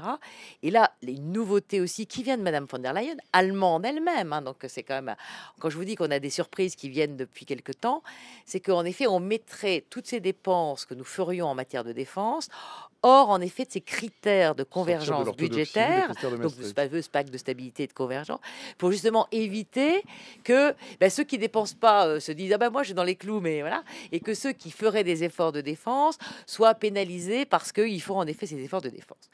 Mais voilà, donc il faut bien qu'on précède de ça. Et s'il y a, parce qu'il y a encore le dernier étage de la fusée qu'on n'en a pas encore parlé, mais s'il y a en effet aujourd'hui dans la commission von der Leyen 2 un commissaire en charge de la défense, et de l'espace, hein, puisque c'est son titre exact. Vous voyez, il y avait quand même une prise de conscience. On n'a pas attendu Donald Trump, etc. Alors, il faudra voir en effet que c'est pas un commissaire à la défense, c'est plutôt un commissaire, moi, à l'industrie de défense, que j'aurais plutôt appelé ça comme ça, hein, etc. Ou à l'industrie spatiale. On pense à Ariane qui va décoller peut-être ce soir. Donc, il faut, il faut être. Il y a déjà des choses qui existent, mais ce commissaire à la défense, il n'a pas de super pouvoir autre que celui qu'il recevrait d'État, qui lui passerait des commandes ou qui dirait voilà, il faut que vous fassiez ça, ou il faudrait trouver les moyens en effet d'organiser les choses pour que ça soit en effet une vraie coopération industrielle. Donc c'est pas une Europe de la défense contre les États. La souveraineté, Yves, elle se partage entre une souveraineté nationale et une souveraineté européenne, pas l'une contre l'autre, mais l'une avec l'autre, pour faire en sorte que l'Europe de la défense, concrètement, ça soit pas un grand machin machin qui soit immonde, mais ça soit quelque chose qui soit fonctionnel, qui prenne tous les acteurs. Et là, la plupart des acteurs, c'est ni les États ni l'Union européenne, c'est quand même des sociétés, des entreprises qui sont pas toujours. Il y a des grandes, mais il y a aussi beaucoup de petites. Hein. Et donc, en effet, je rejoins tout à fait ce qu'a dit Michel, c'est-à-dire qu'aujourd'hui, on est chacun un petit peu dans des silos, et je serais d'accord pour dire qu'en effet, appelons un chat un chat. Les Allemands ont toujours été supérieurement sur leur Panzer, puisqu'il faut l'appeler comme ça s'appelle comme ça en allemand, le char, et qu'en effet, au lieu de créer 10 000 chars, on est celui-là, et que quand on fait des programmes en copac, on arrête à chaque fois de faire au niveau national des spécificités qui font qu'il y a autant sur un même modèle d'avion de dispositions particulières parce que chaque État va un petit peu mettre des choses à la place, etc. Il faut aussi comprendre pour nos amis européens qui ont été trop longtemps pieds et mains liés avec les Américains que s'ils veulent une vraie indépendance, c'est pas en achetant américain, parce que le F-35, tu l'as dit tout à l'heure, c'est peut-être un avion nucléaire, mais cet avion nucléaire, la technologie et la décision, elle reste au niveau des États-Unis et pas au niveau de l'Europe. Mais enfin, il faut être raisonnable là-dessus, hein, comme je le dis. D'abord, il faut du temps et de l'argent pour bâtir une défense européenne forte. Et moi, j'ai même pas besoin de dire autonome. Ça sert à quoi de dire autonome? Ça veut dire on se décroche des États-Unis. Ça crispe l'essentiel des Européens. Parce que, je vais vous dire, l'assurance vie américaine, hein, si on est dans le nucléaire, admettons que nous, on puisse étendre l'assurance vie française et même l'assurance vie britannique. Bon, j'aimerais bien qu'on en parle. Eh ben, c'est mieux d'en avoir 3, hein, 2 ou 3. Mais après, on va me demander ce qu'elle vaut, l'assurance vie Alors, française. je vous interromps. Alors déjà, pour présenter mes excuses à la fusée Ariane 6 qui vient de décoller, avec mise en orbite prévue 1h06 après son lancement. Voilà, vous en parliez. Il se trouve que j'ouvre le fil AFP, l'agence France Presse nous apprend que la fusée Ariane 6 a décollé. C'était pour le gag. Et elle n'est pas encore retombée. Mais il y a C'est aucune une très bonne nouvelle pour l'Europe. C'est une très bonne nouvelle pour Regardez, l'Europe. en matière spatiale, je poursuis. Donc, l'assurance vie... Mais attendez, Vas-y. non, parce qu'il y a une question qui revient, en fait, qui était déjà largement posée hier, on n'y a pas vraiment répondu. Nous avions une autre émission hier. Voilà, et la question avait été posée, il me semblait qu'on y avait répondu, visiblement pas assez. Kyle la repose, donc merci Kyle de la reposer. Volka l'a reposé aussi, salut Volka, merci de nous suivre.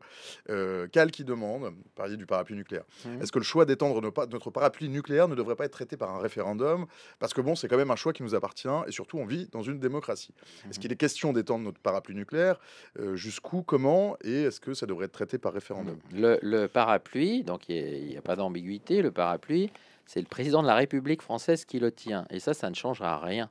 On ne change pas ça. Là-dessus, parce que c'est d'ailleurs la raison pour laquelle le général de Gaulle a aussi souhaité que le président soit élu au suffrage universel direct en France, parce qu'il a ce pouvoir-ci. Et donc, quand on parle du parapluie nucléaire français, ce qu'il faut juste avoir à l'esprit, enfin en tout cas c'est ce à quoi Emmanuel Macron songe, c'est élargir la taille du parapluie. Mais il y a toujours une seule personne qui tient ce parapluie et qui est élue démocratiquement par les Français, et on élira le successeur d'Emmanuel Macron en 2027. Mais c'est là où je reviens sur la fiabilité de l'assurance vie que la France pourrait offrir aux autres, et puis à tous les autres, hein, pas seulement à l'Allemagne, parce que si on élargit le parapluie nucléaire à l'Allemagne, éventuellement à la Pologne, c'est une façon de dire à Vladimir Poutine, en revanche, les pays baltes, allez-y, servez-vous. Et donc, c'est soit tout le monde, soit personne, avec les Britanniques. Mais quelle est la fiabilité pour les Européens, à l'heure où on se parle, d'un parapluie qui pourrait être saisi par Marine Le Pen en 2027? C'est ça aussi qu'il faut avoir en tête, parce qu'on raisonne comme si et les gens regardent les sondages, regardent les élections. Madame Le Pen est donnée très largement en tête au premier tour, et quand on l'entend, elle dit non, pas question. D'abord, Poutine est un ami. Donc, c'est pour ça qu'on ne peut pas, quand on est français, dire le parapluie nucléaire américain n'existe plus.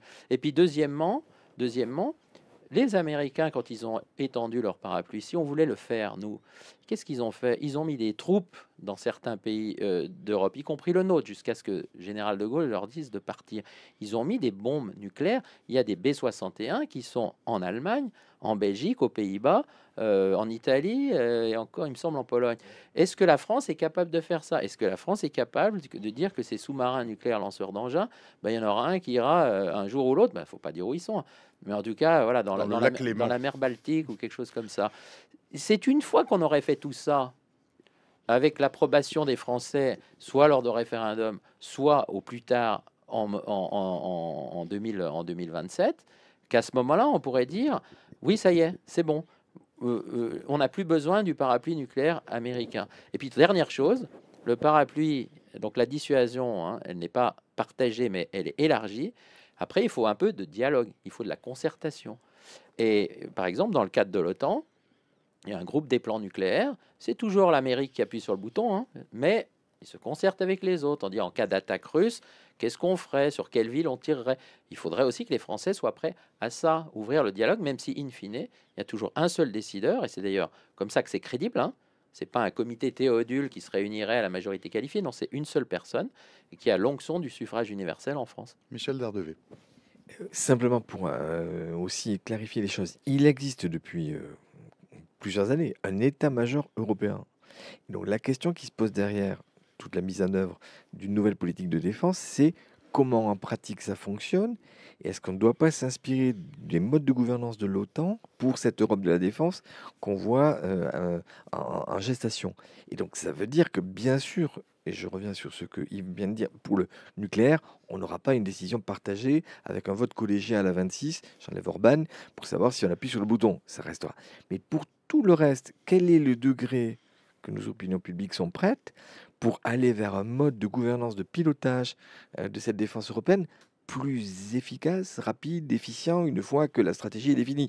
Si on est chaque fois sur des réunions du Conseil défense, on va dire, des ministres de la Défense des 27, avant d'aborder telle ou telle décision, ça ne marchera pas. Donc il faudra que de manière opérationnelle, on réfléchisse à la façon dont on s'inspire du fonctionnement de l'OTAN, qui après tout n'a pas si mal marché depuis sa création, pour au niveau européen voir ce qu'on transpose, comment à l'intérieur de l'OTAN, puisqu'il n'est pas question bien entendu de le faire en sortant, mais simplement ce pilier européen, il faut le renforcer, et ce mode de gouvernance pour l'instant n'est pas écrit.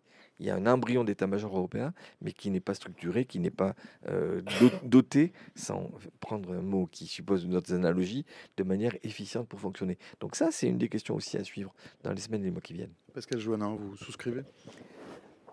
Oui, mais moi je trouve mes deux petits camarades masculins assez timorés, disant oh là là, attention, machin, truc, faites attention, ceci, cela. Vous êtes plus enthousiaste, Pascal. Moi, je suis plus enthousiaste parce que c'est où on réagit et on s'en sort, ou alors on parle est de la mort. guerre, Alors tout donc voilà, il n'y a pas le choix. Il faut quand même le dire clairement. Hein. Donc on peut tergiverser, gna gna gna gna gna gna gna gna. La balle est dans notre camp. Soit c'est pas les Américains ni les autres qui décideront du sort de l'Europe, c'est nous-mêmes. Donc soit on répond et on y va franchement et on se mettra du temps, mais qui va d'où va loin. Hein. C'est un vieux proverbe italien. Voilà. Mais il faut pas se dire on n'y arrivera pas, ou ça va être compliqué, ou ça va être voilà. Mais voilà. Donc moi voilà. Donc et alors sur le parapluie américain, enfin sur le parapluie français, je crois avoir entendu depuis plusieurs présidents de la République, le premier étant Jacques Chirac, puis tous les autres l'ont dit après, qu'en effet, la dissuasion nucléaire restait française et qu'elle le resterait, mais qu'elle pouvait être un jour, alors bien entendu ce jour peut-être approche, un jour elle serait étendue au niveau européen et que c'était pas que la dissuasion française.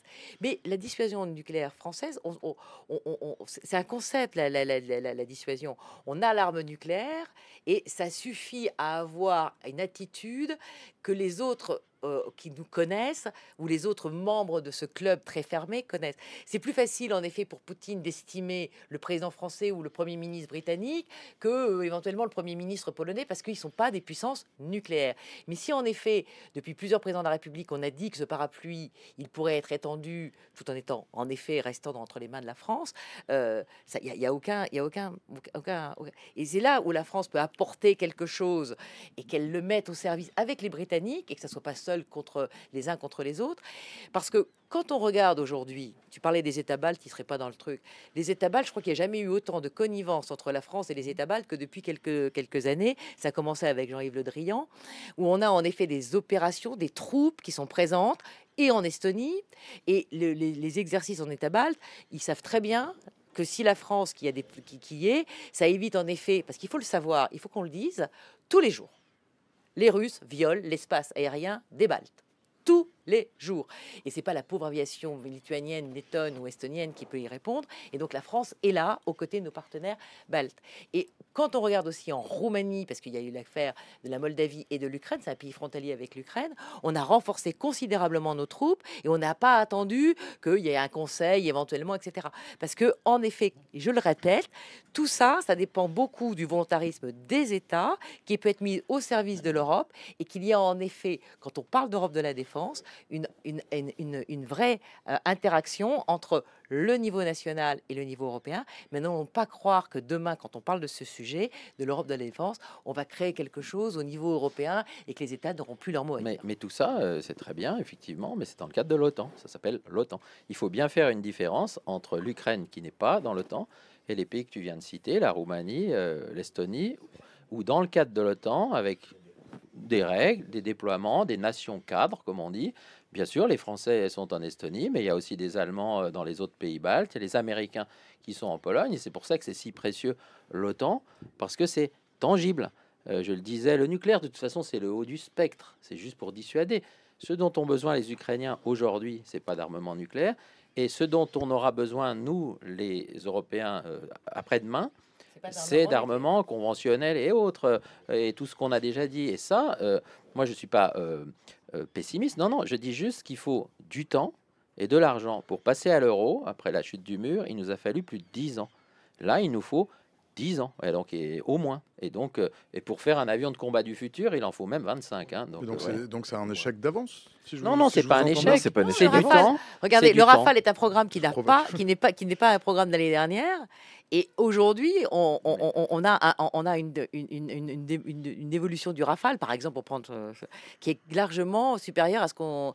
Et la capacité de production va augmenter et les résultats d'assaut sont les... Voilà. Donc, si vous voulez, voilà. Donc, c'est pas un avion qui s'est créé. Donc, en effet, dans les programmes militaires, forcément, ça prend des années avant que ça devienne... Mais déjà, si sur la table, il y a déjà des embryons de coopération qui sont difficiles parce que le début est difficile, il ne faut pas non plus penser que ça ne se fera jamais.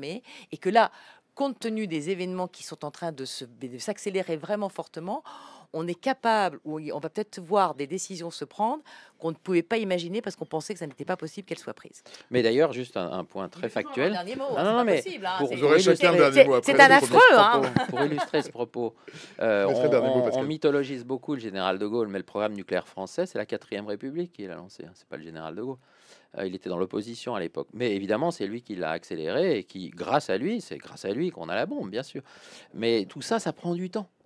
En tout cas, Et avec, donc, ça avec prendra la aussi hausse du des temps pour crédits, l'Europe. avec la hausse des crédits qui est avancée, il est fort à parier qu'on aura un deuxième porte-avions en France. Voilà. Et si on le construit tout seul, il va Mais nous coûter non, le mais pognon on- qu'on n'a plus. Chers amis, Et ça sera une Allez, occasion voilà. manquée en termes de ça coopération nous européenne. donnera, ça sera au service il de y a l'Europe. le gros pavé qui dit mais il n'y a que des militaristes qui sont sur le plateau. Non, vous n'êtes pas des militaristes. Vous avez le droit de vous défendre. Pas Vous du vous tout. défendrez au moment de votre mot de la fin parce que justement il y a 17h59 passé de 41 secondes. C'est bientôt l'heure de nous quitter. Pascal, je vous laisse c'est vous qui allez clore le débat.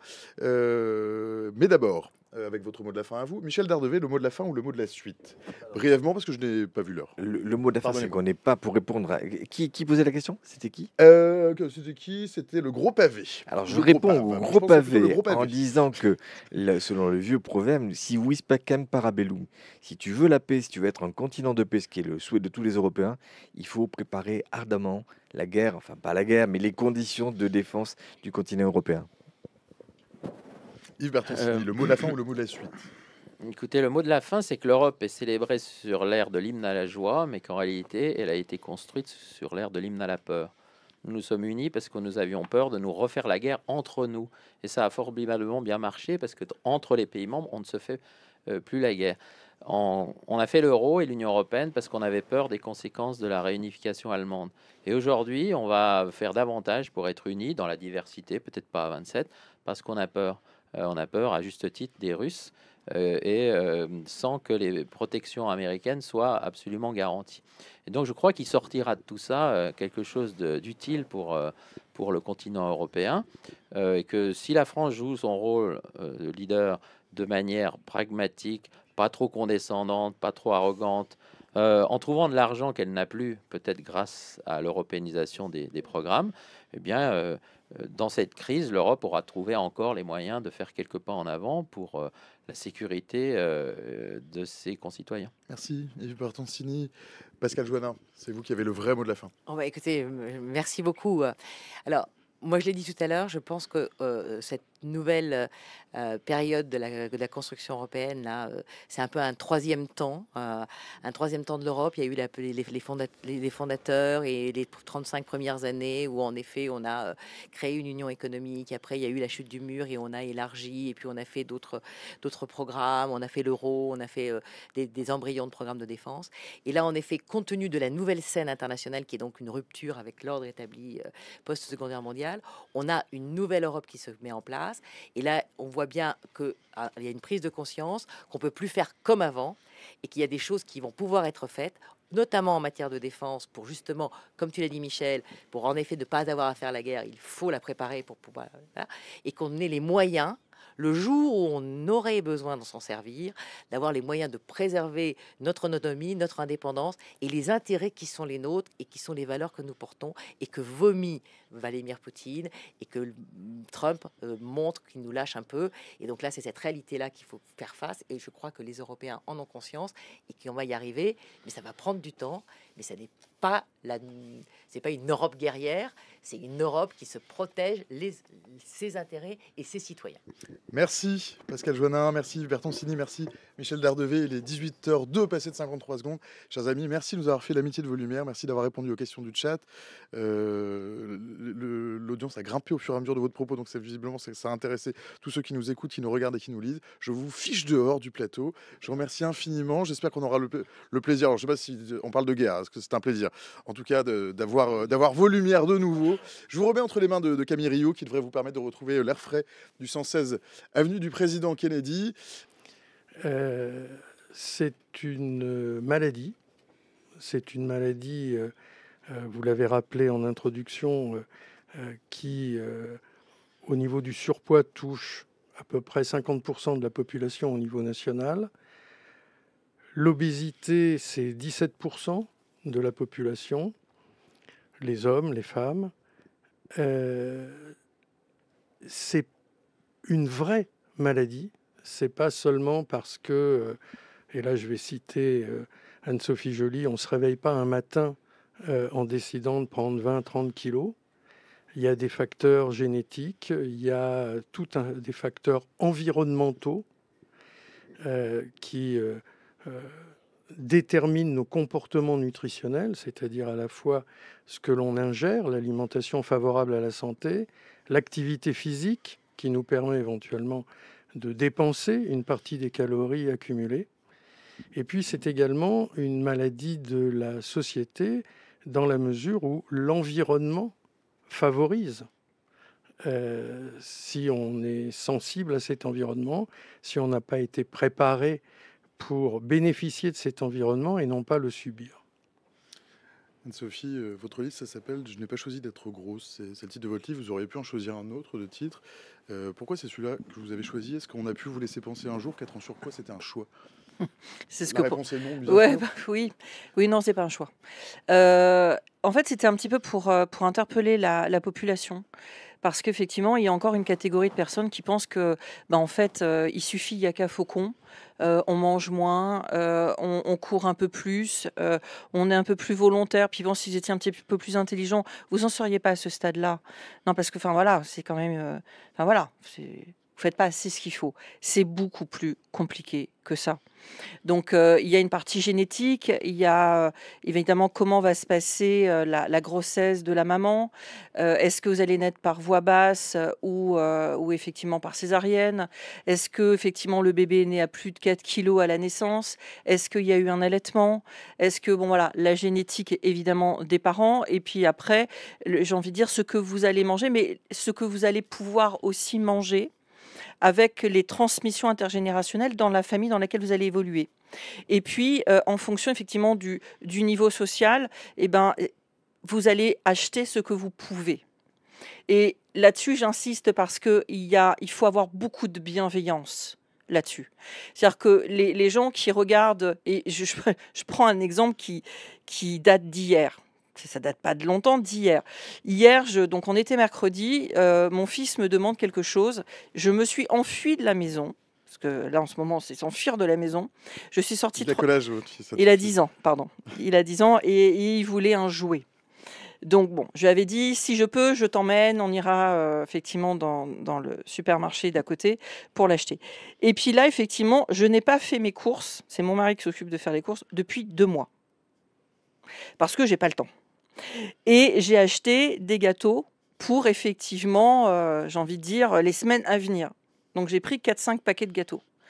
La dame qui était devant moi à la caisse m'a dévisagé de la tête aux pieds en regardant ce que j'avais sur le tapis et en me regardant et en regardant le tapis et avec un air du style bah, te plains pas en fait. On en est à ce stade-là. Mis à part qu'effectivement, je l'ai regardé qu'un grand sourire parce que bon, moi je baigne là-dedans si vous voulez, donc c'est pas comme si j'étais pas au courant. Et je l'ai regardé, j'ai dit bonsoir madame. Et là, elle s'est dit, merde, elle parle, elle baisse pas les yeux, elle n'est pas en soumission, elle n'est pas en train de... Ça ne convient pas. Ouais, voilà, c'est ça. Et mon fils a bien vu les échanges de regards. Et lui, il était plus mal à l'aise que moi. Et j'ai mis ma main sur son épaule, je lui ai dit, tout va bien, mon chéri. Tout va très, très bien. La dame, je regarde juste qu'effectivement, j'ai un super beau manteau, elle est jalouse. Mais je lui ai expliqué où j'étais l'acheter. Et bref, on s'est retrouvés dans le parking et l'ironie du sort a fait que je l'ai recroisé. Et je lui ai dit, mais n'hésitez pas à me poser toutes les questions que vous avez envie de me poser. Je répondrai avec assurément beaucoup de plaisir. Ça a coupé très court. Elle vous a pas répondu. Évidemment, elle ne m'a pas répondu. Mais en fait, si vous voulez, c'est ça. C'est cette espèce de regard discriminant, cette espèce de jugement. Parce qu'effectivement, les gens sont et ils font avec ce qu'ils sont, avec ce qu'ils ont, en se disant, mais moi, je ne suis pas comme ça. Donc, en fait, c'est simple. Mais c'est beaucoup plus compliqué que ça. Et c'est là où, effectivement, l'objet du livre, mais comme l'objet du rapport que le professeur Nizri et la direction de la DGS ont confié au collectif sur comment on peut lutter contre la discrimination et l'acceptation de la différence corporelle, c'est comment on peut tirer différents fils en disant, attention, il faut former, il faut acculturer, il faut regarder là où, effectivement, on peut avoir de la prévention, de l'information, de la vulgarisation, parce que l'obésité, c'est 18 pathologies associées. Le Covid a été la 19e. On a eu des morts, et vous l'avez dit tout à l'heure, l'obésité, c'est la 4e cause de mortalité dans le monde. Aujourd'hui, demain, ça va être pire. Donc, le pouvoir d'action. Quels sont les pouvoirs d'action? Et c'était l'objet du colloque qui a été fait lundi au ministère de la Santé, sous le soutien du ministère de la Santé et avec le haut patronage du président de la République, qui était quand même, c'est un signal excessivement fort. Il faut faire des choses. On est tous prêts. Là, regardez autour là, des canapés. On est tous actifs et bien au-delà. Donc, il faut donner des informations. Docteur Grenier, je vous vois acquiescer largement. Qu'est-ce qu'on peut faire? Quel est le rôle de la CNAM dans cet espace-là? Alors, plusieurs éléments. Peut-être cette question de la déstigmatisation, elle est absolument fondamentale vis-à-vis des professionnels de santé. Les professionnels de santé, quand on frappe à leur porte, ils doivent pouvoir accueillir la personne qui a un besoin de santé. Et on a trop souvent des témoignages. Donc là, l'exemple qu'a donné Anne-Sophie est au supermarché, mais on a aussi des témoignages en cabinet médical, en établissement de santé. Moi, j'ai lu que lors de leurs études de médecine, donc des études de médecine, vous savez mieux que moi, vous c'est peut-être même encore plus, mais bon, c'est au moins 10 bonnes années, et les étudiants n'ont que 3 heures facultatives sur le sujet. Oui, c'est désespérant. La situation interroge sur toutes ces questions de prévention et sur la manière de les traiter en termes de formation. C'est en train de changer, ça change, il y a encore beaucoup à faire. Il y a aussi à faire qu'on réagisse. Vous savez, le système de santé, il est quand même très orienté sur le curatif et la technicité. C'est vers cela que les étudiants vont encore, alors que les sujets, ils vont devenir de plus en plus la prééminence des maladies chroniques. Et ces maladies chroniques, l'enjeu pour la société, c'est de les prévenir dans l'enfance, à l'adolescence, pour éviter ces situations difficiles en vieillissant et en ayant des obésités installées. Et quand elles sont installées, il faut aussi pouvoir répondre à la demande de soins parce que c'est un facteur de risque important. C'est une maladie, mais c'est aussi un facteur de risque important de complications. Et en fait, si la personne va vers les soins et qu'elle n'a pas de réponse ou qu'elle a un regard stigmatisant, elle ne reviendra pas et on aura tout perdu parce que ça ne va pas s'arranger tout seul. Professeur? Oui, alors déjà, je peux revenir Notamment sur les facteurs de risque, peut-être. Oui, oui, mais je voudrais juste insister sur ce que vient de dire Catherine Grenier. On a tous reçu des personnes qui nous racontaient des expériences terrifiantes, de mauvais accueil, qui quelque part vont mal orienter les personnes après sur la durée de leur suivi, la perte de confiance, le retard au diagnostic. Vous avez eu la gentillesse de rappeler que j'étais cancérologue. En cancérologie, le retard au diagnostic, c'est une perte de chance. C'est imparable. Alors maintenant, effectivement, l'obésité, ça a été déjà dit plusieurs fois, soit elle aggrave, soit elle fait le lit de 18 pathologies, et même la 19e, c'était la Covid. Parmi ces pathologies, il y a les maladies cardiovasculaires, telles que l'infarctus du myocarde, l'artérite, les maladies neurovasculaires, les accidents vasculaires cérébraux, bien évidemment le diabète, mais également un certain nombre de cancers, tels que les cancers gynécologiques après la ménopause ou des cancers du tube digestif. On est en mars, c'est le mois du dépistage du cancer colorectal. Effectivement, cela peut favoriser, voire aggraver un cancer. Mais ça va même au-delà. C'est-à-dire que le fait d'être en surpoids, mais surtout en obésité, vous fait perdre des chances parce que ça ne vous rend pas éligible facilement à certains outils diagnostiques, à certains outils thérapeutiques. Ça a l'air étrange, mais nous savons que dans plus de la moitié des salles de consultation, que ce soit d'ailleurs en libéral ou à l'hôpital, il n'y a pas de balance, juste pour prendre le poids des personnes. Et quand il y a des balances, elles ne permettent pas de peser au-dessus de 140 kg. Pareil pour les brassards pour prendre la tension, mais sans faire tout le détail, je passe directement à certains bilans diagnostiques tels que le scanner, l'IRM, les tables sur lesquelles on vous demande de vous allonger tolèrent difficilement des poids au-dessus de 140 kg. Pareil pour les tables de radiothérapie.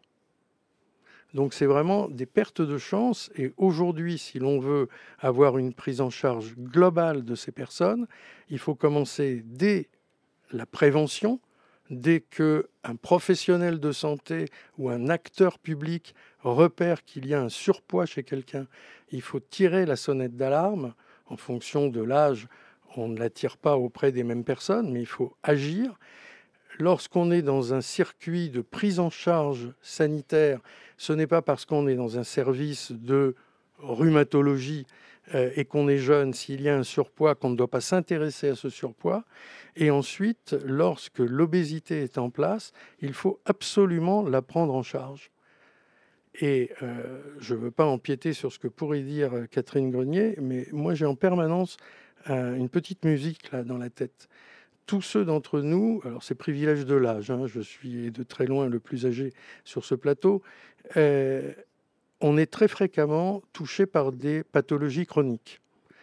Peu d'entre nous regardent les reçus que nous envoie l'assurance maladie. Mais si on a cette curiosité, on s'aperçoit que très peu d'entre nous pourraient payer le coût de notre prise en charge. Or, aujourd'hui, la protection du système de protection sociale hérité du Conseil national de la résistance, c'est pas tout à fait hier, mais nous permet de vivre plus longtemps en bonne santé. Mais il faut être sympathique avec ce système, il faut le protéger. Or, le coût de l'obésité, le coût des 18 ou 19 pathologies, tourne, on ne va pas se disputer sur les chiffres, mais c'est entre 60 et 90 milliards, je ne me trompe pas, milliards d'euros. Si vous vous rappelez les discussions qu'il y a eu il y a 2 mois sur le projet de loi de finances de la sécurité sociale, si vous vous rappelez, c'était hier soir, les montants qui sont évoqués pour gérer la crise internationale, on va dire, pour ne pas rentrer dans les détails, on se rend compte que de temps en temps, il y a de l'argent, on sait où il est, mais il faut se donner les moyens de l'économiser. Dr Grenier, vous souscrivez ? Oui, je souscris complètement et je voudrais C'est dire votre que domaine, là, je pense. on a tous à contribuer pour préserver notre système de santé et peut-être rendre visible un travail que nous réalisons à l'assurance maladie, qui est le programme Mission Retrouve ton cap, qui a pour objectif de repérer des enfants qui commencent à décaler. On parle de décalage de la courbe de poids. La courbe de poids entre 6 et 12 ans commence à bouger de manière anormale, et ce dépistage, le repérer, donc que le médecin généraliste ou le pédiatre, mais le plus souvent le médecin généraliste aujourd'hui, repère cette anomalie et puisse proposer une prise en charge globale de la personne, non pas comme une maladie grave et handicapante, mais plutôt pour se dire, c'est maintenant qu'il faut agir pour prendre les bonnes habitudes, pour modifier les comportements. Les modifications comportementales, c'est extrêmement compliqué. Comme l'a dit Anne-Sophie, il ne suffit pas de dire qu'il n'y a qu'à Faucon. Ça ne marche pas comme ça. Il faut trouver de la motivation. Et on a un programme qui permet d'associer à la fois une prise en charge psychique, une prise en charge diététique et de faire le bilan sur l'activité physique. Il n'est pas normal qu'un enfant n'ait pas d'activité physique. On dit 1 heure par jour pour tous les enfants. C'est quelque chose qui est porté aussi au niveau de l'éducation nationale. Mais j'ai des enfants. C'est pas si facile, 1 heure d'activité physique avec leurs écrans. C'est pas si simple. On a un vrai enjeu de lutte contre notre vie sédentaire aujourd'hui. Et il faut bien différencier cette sédentarité de l'activité physique. Juste le message, c'est il suffit pas de faire 1 heure de danse toutes les semaines. C'est pas ça l'activité physique utile. Anne-Sophie Joly. Pour rebondir sur ce qui a été dit par le professeur et puis par Catherine, s'il n'y avait pas eu l'assurance maladie, je ne serais pas là depuis très longtemps. J'ai bénéficié de 11 blocs opératoires.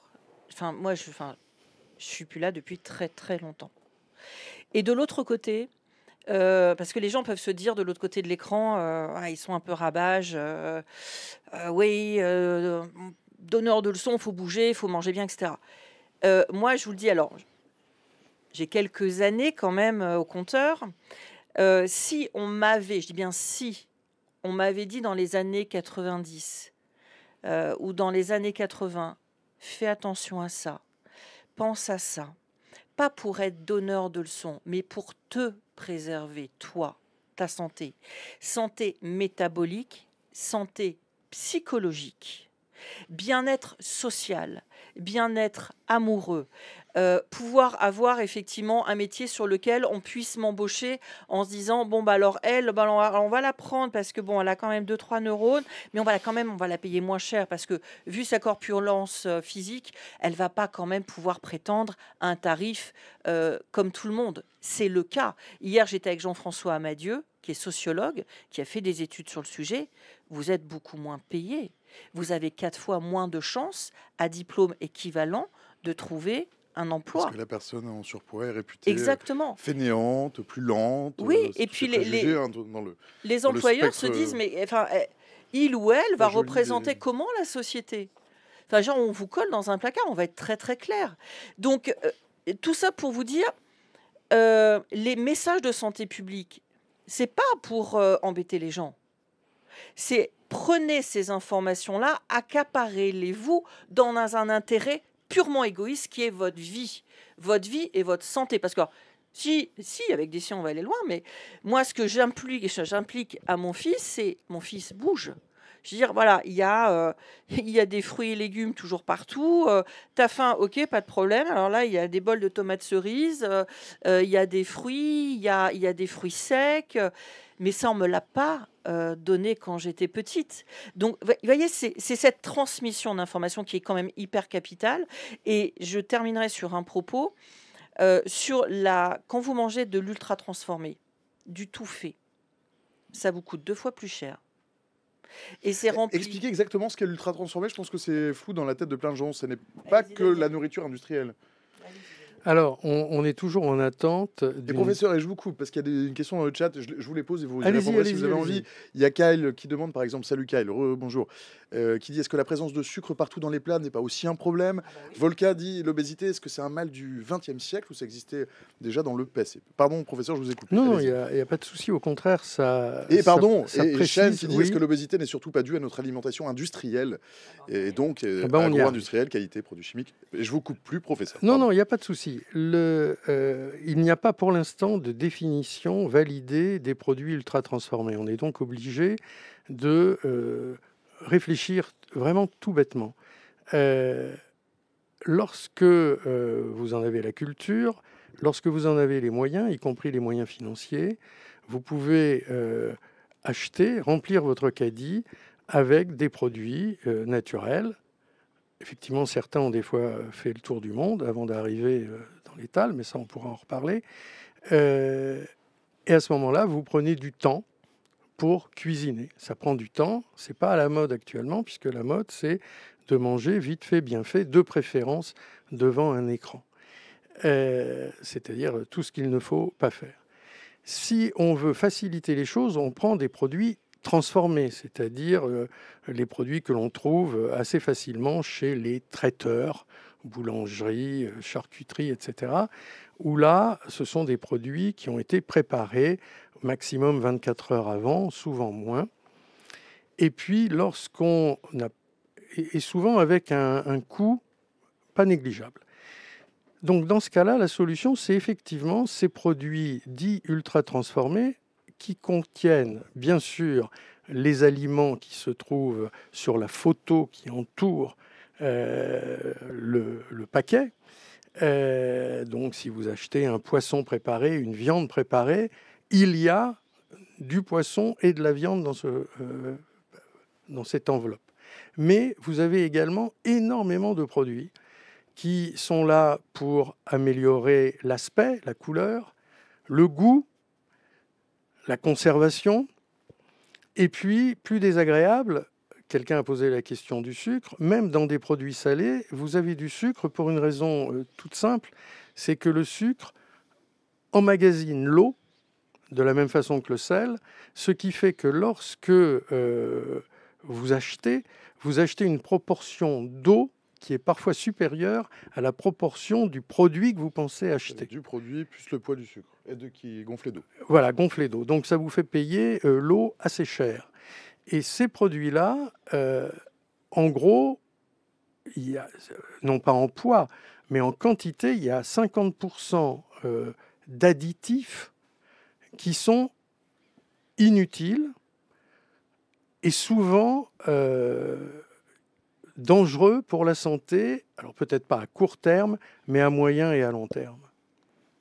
Donc je ne dis pas qu'il ne faut pas les consommer, c'est souvent une solution de facilité, mais qui rend service. Tout le problème, et c'est ce qu'on essaye de faire au travers du programme national Nutrition Santé, c'est sur la composante information, éducation à l'alimentation favorable, expliquer aux gens qu'il y a un problème de fréquence, un problème de portion, et puis d'apprentissage. Des fois, tout compte fait, c'est pas tellement plus long de se faire un plat soi-même que d'aller acheter ce produit ultra transformé. Donc un plat ultra transformé, ce n'est pas un plat qu'on prépare soi-même. Bah, si vous ouvrez la boîte et vous le mettez au micro-ondes en faisant attention, voilà.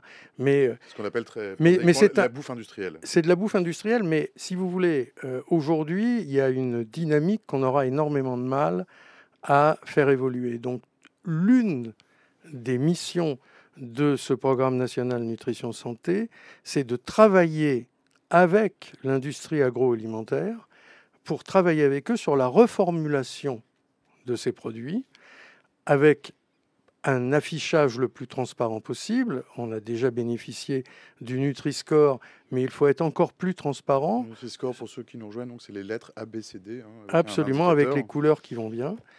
Et de façon à ce qu'on réfléchisse quand on achète à ce que l'on met dans le caddie, à la façon dont on va le consommer, à quel rythme, quelle fréquence, quelle portion, et puis de plus en plus se former aux alternatives.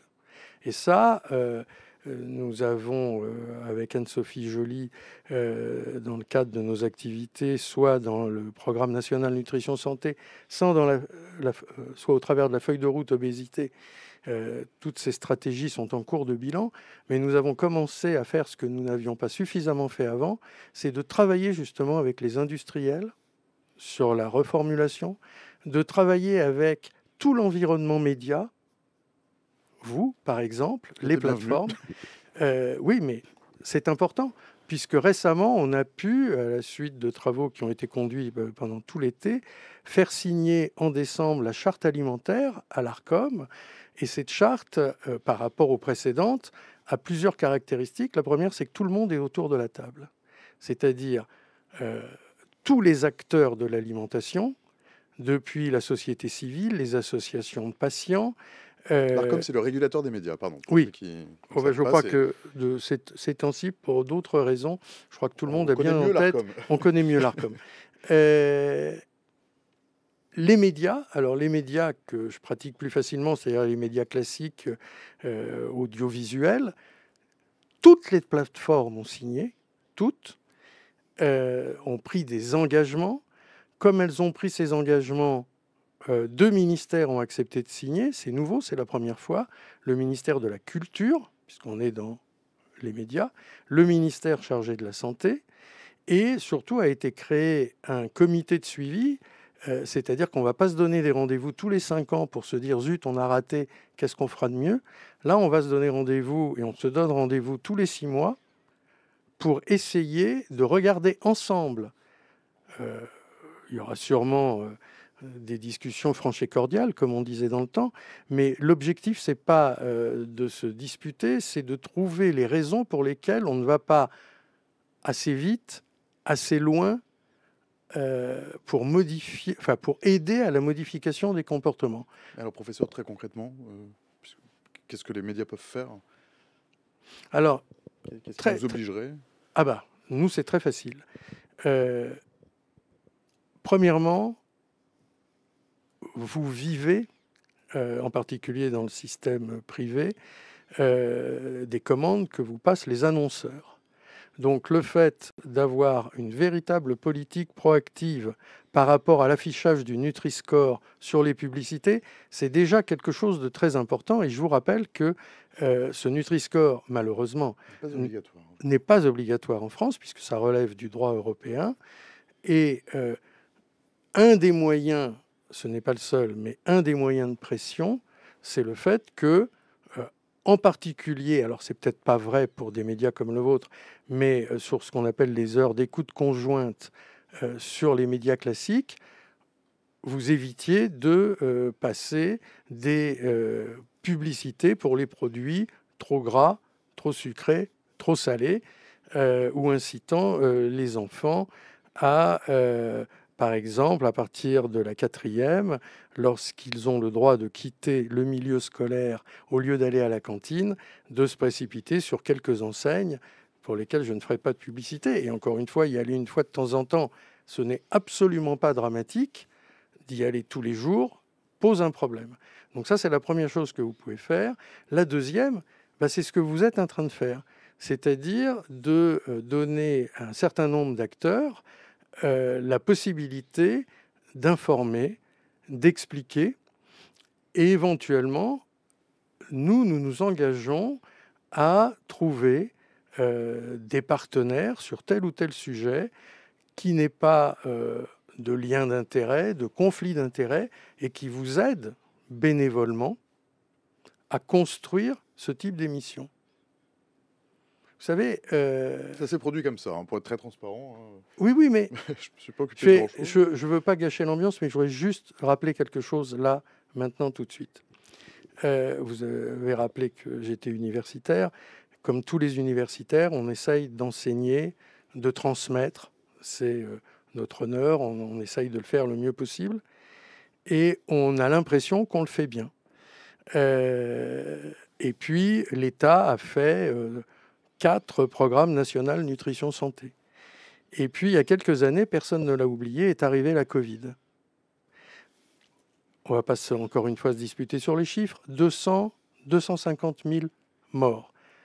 40% de ces personnes qui sont arrivées en soins intensifs, en réanimation et au cimetière étaient en surpoids et en obésité, plus ou moins les comorbidités. Ça a été pour nous tous un choc. Et la question qui se pose aujourd'hui, c'est, premièrement, quelles sont les conséquences sanitaires, économiques, sociales de cette crise, parce qu'elles aggravent les inégalités et donc favorisent. Il n'y a qu'à se rendre dans les enseignes et de regarder comment sont remplis les caddies en début et en milieu de mois pour se rendre compte qu'il y a de vraies conséquences à moyen terme de la crise sanitaire. Mais également, qu'est-ce que l'on peut faire de mieux pour que le jour où il y aura une nouvelle crise, parce que la question n'est pas de savoir s'il y en aura une, c'est de savoir quand. Quand elle aura lieu. Et le jour où elle aura lieu, est-ce qu'on sera enfin prêt? Est-ce qu'on aura préparé la population? Est-ce qu'on pourra mieux l'accompagner et donc éviter ces morts qui sont des morts évitables? Anne-Sophie, le professeur a évoqué tout à l'heure l'accueil parfois rude des professionnels de santé. C'était votre cas? Ça répond à ma question. À votre question. Oui, bah oui. Enfin, je dis ça comme si c'était une évidence, mais oui, il y a plein de niveaux et j'ai envie de vous dire... Moi, ce que je trouve encore sidérant, maintenant, c'est que quoi. tout ce qui finit par phobe, en fait, est réprimé par le droit pénal. Il est aussi réprimé socialement, en réalité. On ne peut pas tenir des propos homophobes, on ne peut pas tenir des propos antisémites. Par Oui, contre, on peut largement te dire des propos grossophobes. c'est la stigmatisation la plus répandue dans le monde et la plus tolérée dans le monde. Alors là, comme ça, c'est posé, en fait. Et c'est une des actions qui a été remise au ministre de la Santé lundi sur le rapport que, effectivement, le professeur nous a demandé de travailler. C'est que là, effectivement, on peut insulter des gens, parce que vous pouvez porter plainte, hein, la plainte sera prise. Sur l'obésité, non, elle ne sera pas prise. Et au-delà de ça, alors... Je fais un peu l'avocat du diable. Il y a des gens qui pourraient se dire de l'autre côté de l'écran, ouais, voilà, je reviens, c'est votre faute. Enfin, allez courir, c'est quand même pas compliqué. C'est pas un choix. Enfin, ça a été dit tout à l'heure en début d'émission. C'est pas un choix. On choisit pas sa génétique. On choisit pas effectivement son métabolisme. On ne choisit pas. Pour certains, effectivement, les revenus ou pas que vous allez pouvoir avoir. Et moi, je revois des familles défavorisées. Et même dans mon expérience, moi, je suis originaire de Calais, dans le Nord. Et dans les années 70, on me disait, tu auras pas le dernier vêtement, le dernier jouet, etc. Mais tu auras toujours à manger à table. Et que, à défaut de donner, entre guillemets, du bien matériel, on vous donnait de l'amour via de la nourriture. Et en ça, c'est pareil, c'est effectivement, donner un câlin, c'est aussi vachement bien. Et c'est ultra nécessaire. Mais après, effectivement, et je reviens sur l'hypertransformation des produits alimentaires, je pense qu'il y a eu une perte de transmission intergénérationnelle sur comment on cuisinait. Parce que maintenant, si vous n'êtes pas à deux dans le foyer à travailler, faut pouvoir joindre les deux bouts. Donc là-dessus, il faut pas être stigmatisant et on ne l'est pas. Maintenant, c'est voilà comment dans des trucs et astuces, quand vous faites entre guillemets un repas, faites-en plus. Congelez. Mettez sous vide et congelez. Parce que les fois où vous êtes au bout de votre vie, à la fin de la journée, vous n'en pouvez plus et que vous regardez le canapé avec envie et désir, vous dites que voilà, on sort. Que l'heure n'est pas aux 1h20 du ragoût. Ouais, voilà, c'est ça. Mais vous le sortez du congélateur et vous le réchauffez et vous avez cette satisfaction. Et puis après, il y a cette espèce de petite Madeleine de Proust des enfants. Moi, je vois mon fils qui me dit, mais maman, s'il te plaît, fais-moi ma tarte aux pommes. Enfin, c'est plus sa tarte aux pommes, c'est ma tarte aux pommes. Donc, parce que depuis qu'il est tout petit, il mange la tarte aux pommes. Et après, voilà, on est sur des petites Madeleines de Proust, sur du plaisir, sur du bonheur. Et je lui ai dit, la dernière fois, on a cuisiné ensemble dimanche. Je dis, allez, au boulot, maintenant, tu as 10 ans, tu vas m'aider, on va étaler la pâte, etc. Et ça devient un moment convivial et intime entre mon fils et moi. Et il apprend aussi comme ça à faire la tarte aux pommes. Donc, après, je pense que sur certaines générations, on a perdu ou on ne sait plus trop comment faire. Et où on n'a pas le temps, où on se dit j'y arriverai pas. Moi, il y a des gens dans les assos qui me disent mais je sais pas cuisiner, je sais pas faire. J'ai dit écoute, moi c'est comme la peinture, on va être très clair. Tu prends un peu de ci, un peu de ça, tu testes. C'est bon, tant mieux. C'est pas bon, tu rajoutes des trucs, t'enlèves d'autres choses, mais tu fais ton expérimentation. Et c'est valorisant de se dire j'ai réussi. On ne demande pas aux gens d'être des chefs, on demande à égoïstement de se faire plaisir, mais sur ce qu'ils ont fait eux-mêmes, c'est moins cher. C'est beaucoup moins cher. Vous savez exactement ce que vous allez mettre dedans en termes de quantité et en termes de produits. Donc il n'y a pas de je suis allergique à ça, j'ai pas besoin de ça. Il y a plein de spécificités des familles. Et j'ai envie de dire, tous les pays sont représentés et toutes les cultures doivent être mises dedans, mais faites-vous votre tableau culinaire de peinture et soyez fiers de ce que vous faites. Donc, moi, j'invite à ça. Après, voilà, je suis pas chef cuisinier, mais on est 2 à cuisiner à la maison, 2 et demi avec mon fils. Mais et on court tout le temps en permanence. Les semaines, elles sont interminables de boulot, mais quand c'est le moment du repas, c'est le sacro-saint moment du repas, en fait. Catherine Grenier. Non, moi, je voulais insister là-dessus. Vous voyez couver du regard les propos d'Anne-Sophie Joly. Oui, mais je crois qu'il faut insister sur le fait que manger des choses simples, c'est pas compliqué et qu'on peut se faire plaisir sans passer son après-midi comme nos grands-mères au fourneau. Personnellement, ça ne m'arrive jamais. Et pourtant, je n'achète quasiment pas de produits ultra transformés, même si je pense aussi que les interdictions, c'est pas bon non plus. Il faut rien interdire, tout est possible une fois de temps en temps, et cet équilibre, il est extrêmement important à promouvoir auprès de tout le monde. Et je voudrais aussi insister sur l'ensemble des facteurs de risque cardiovasculaire. Il y a des choses à faire pour prévenir ces maladies. On a dit aussi pour l'obésité que c'était aussi un facteur de cancer, mais il y a beaucoup de facteurs qui sont communs sur toutes ces maladies chroniques. On a des choses à faire et nous cherchons à l'assurance maladie à communiquer le plus tôt possible auprès des populations sur ces risques et sur la manière surtout d'y répondre sans se lancer dans des régimes, surtout pas des régimes, surtout pas des abonnements à des choses compliquées.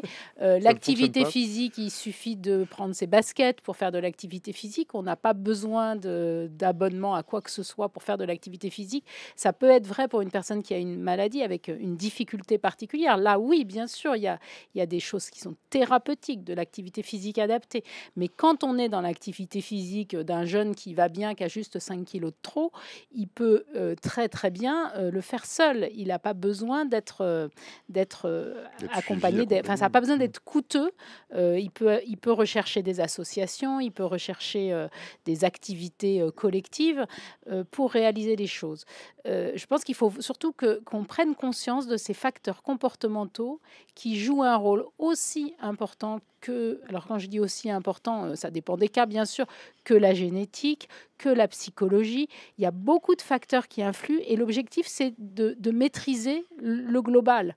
Donc quand j'ai un peu d'hypertension, un peu de diabète, c'est pas grave. C'est très ennuyeux sur le long terme. Donc il faut faire quelque chose pour le diabète, pour l'hypertension. Ça tombe bien, manger mieux. Faire un peu d'activité physique, ça va permettre d'agir sur les deux en même temps. C'est un exemple, mais il y en a plein d'autres pour lesquels c'est vrai.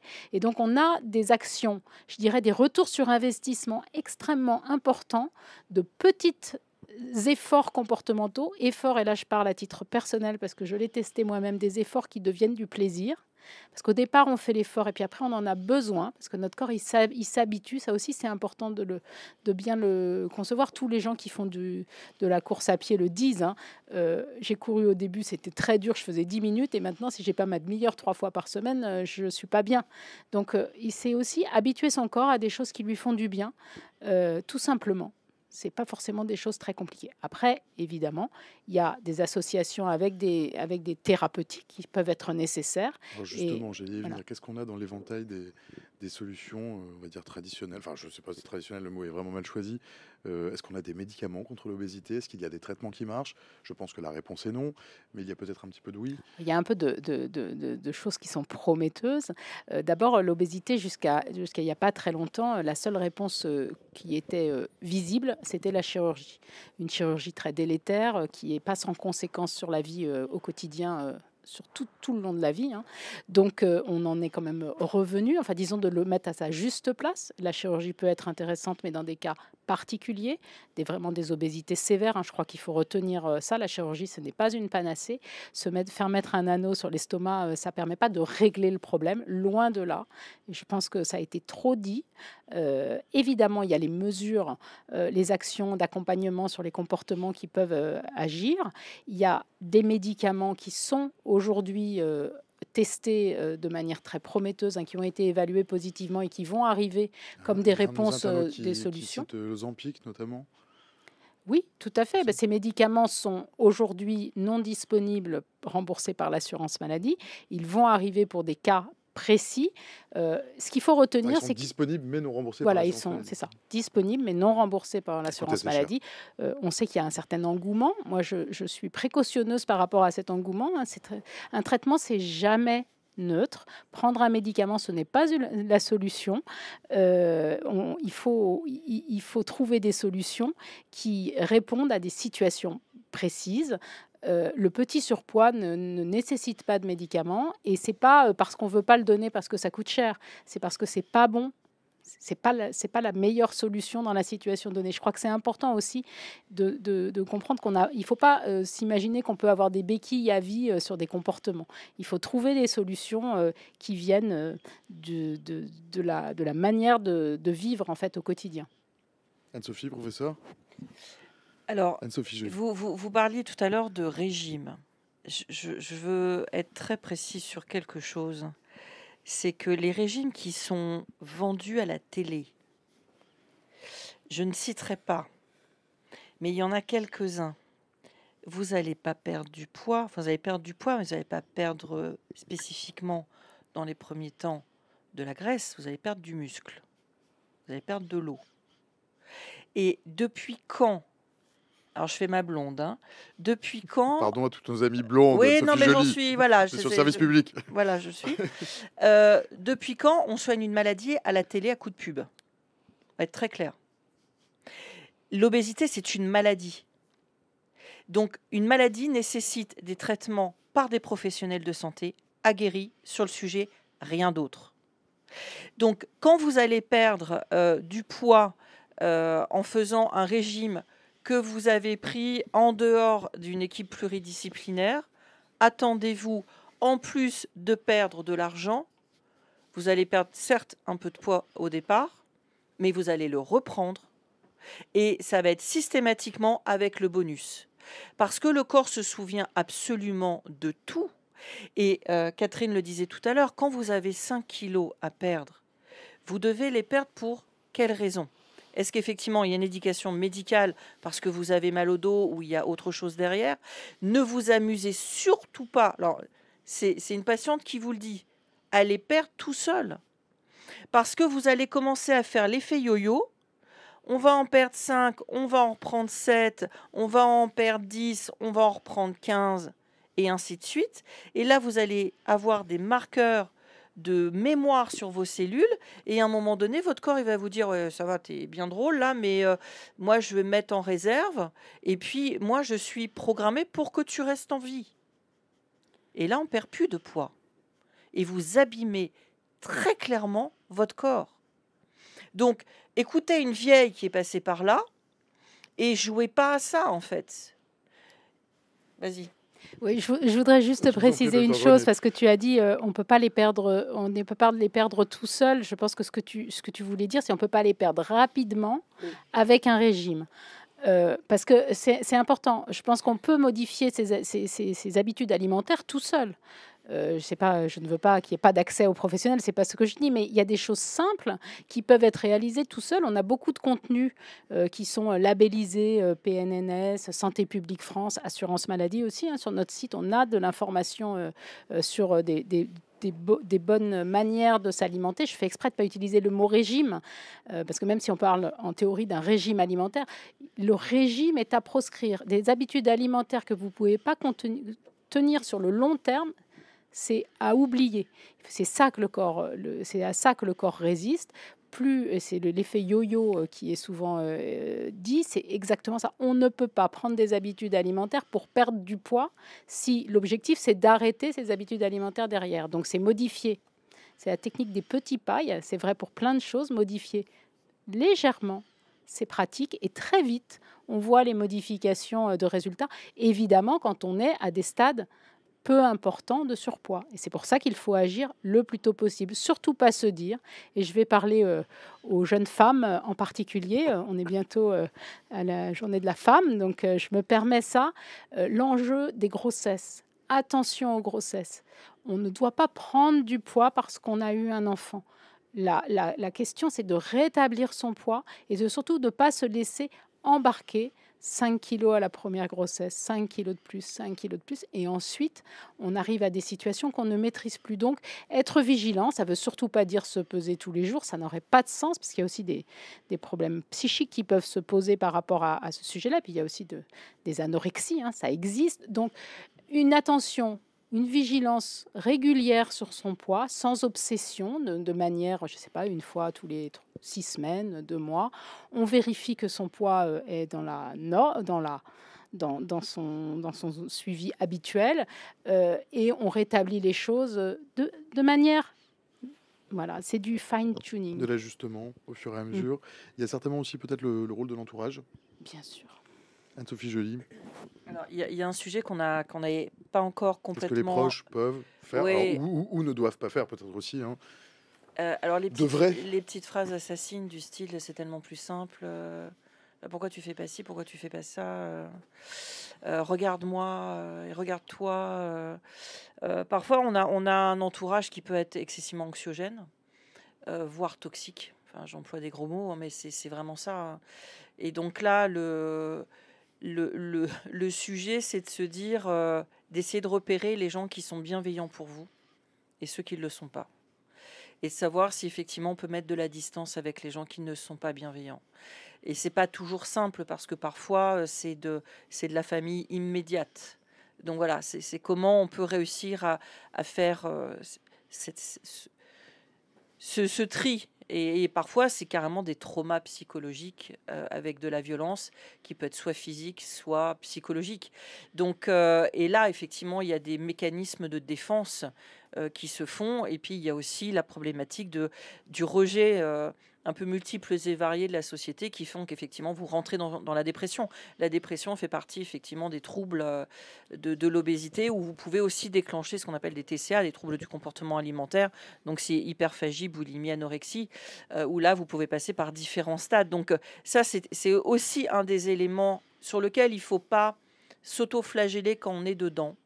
Parce que c'est pas simple. C'est une maladie. Ouais, mais c'est pas simple. Et puis les personnes, enfin bon, nous on voit passer beaucoup de monde à l'association et enfin moi des fois je dis avec beaucoup d'humour et de bienveillance, je dis je vais faire un partenariat avec les boîtes de mouchoirs en papier jetable parce qu'effectivement les gens très rapidement mettent leur trip sur la table et Dieu merci ils le font. Et Dieu merci, ils le font. Ils le font pas avec tout le monde, mais Dieu merci, ils le font. Et là, on peut réussir à dire, on pose, on trie. On trie, et puis je dis, voilà, ça t'appartient, ça, tu n'as pas à le porter. Ça, voilà, fais peut-être attention et fais un tri autour de toi. Et je pense d'ailleurs à une de mes voisines de l'étage du dessus, qui un jour est venue me voir en me disant, depuis que je suis avec mon compagnon, j'ai pris 10-15 kilos. Ben, j'ai dit, en fait, tu as la réponse dans ta question. C'est horrible à dire, mais tu as la réponse dans ta question. Elle s'est éloignée de ce monsieur elle a reperdu 15 kilos. Voilà, donc il y a tout un tas de choses qu'il faut voir aussi comme ça.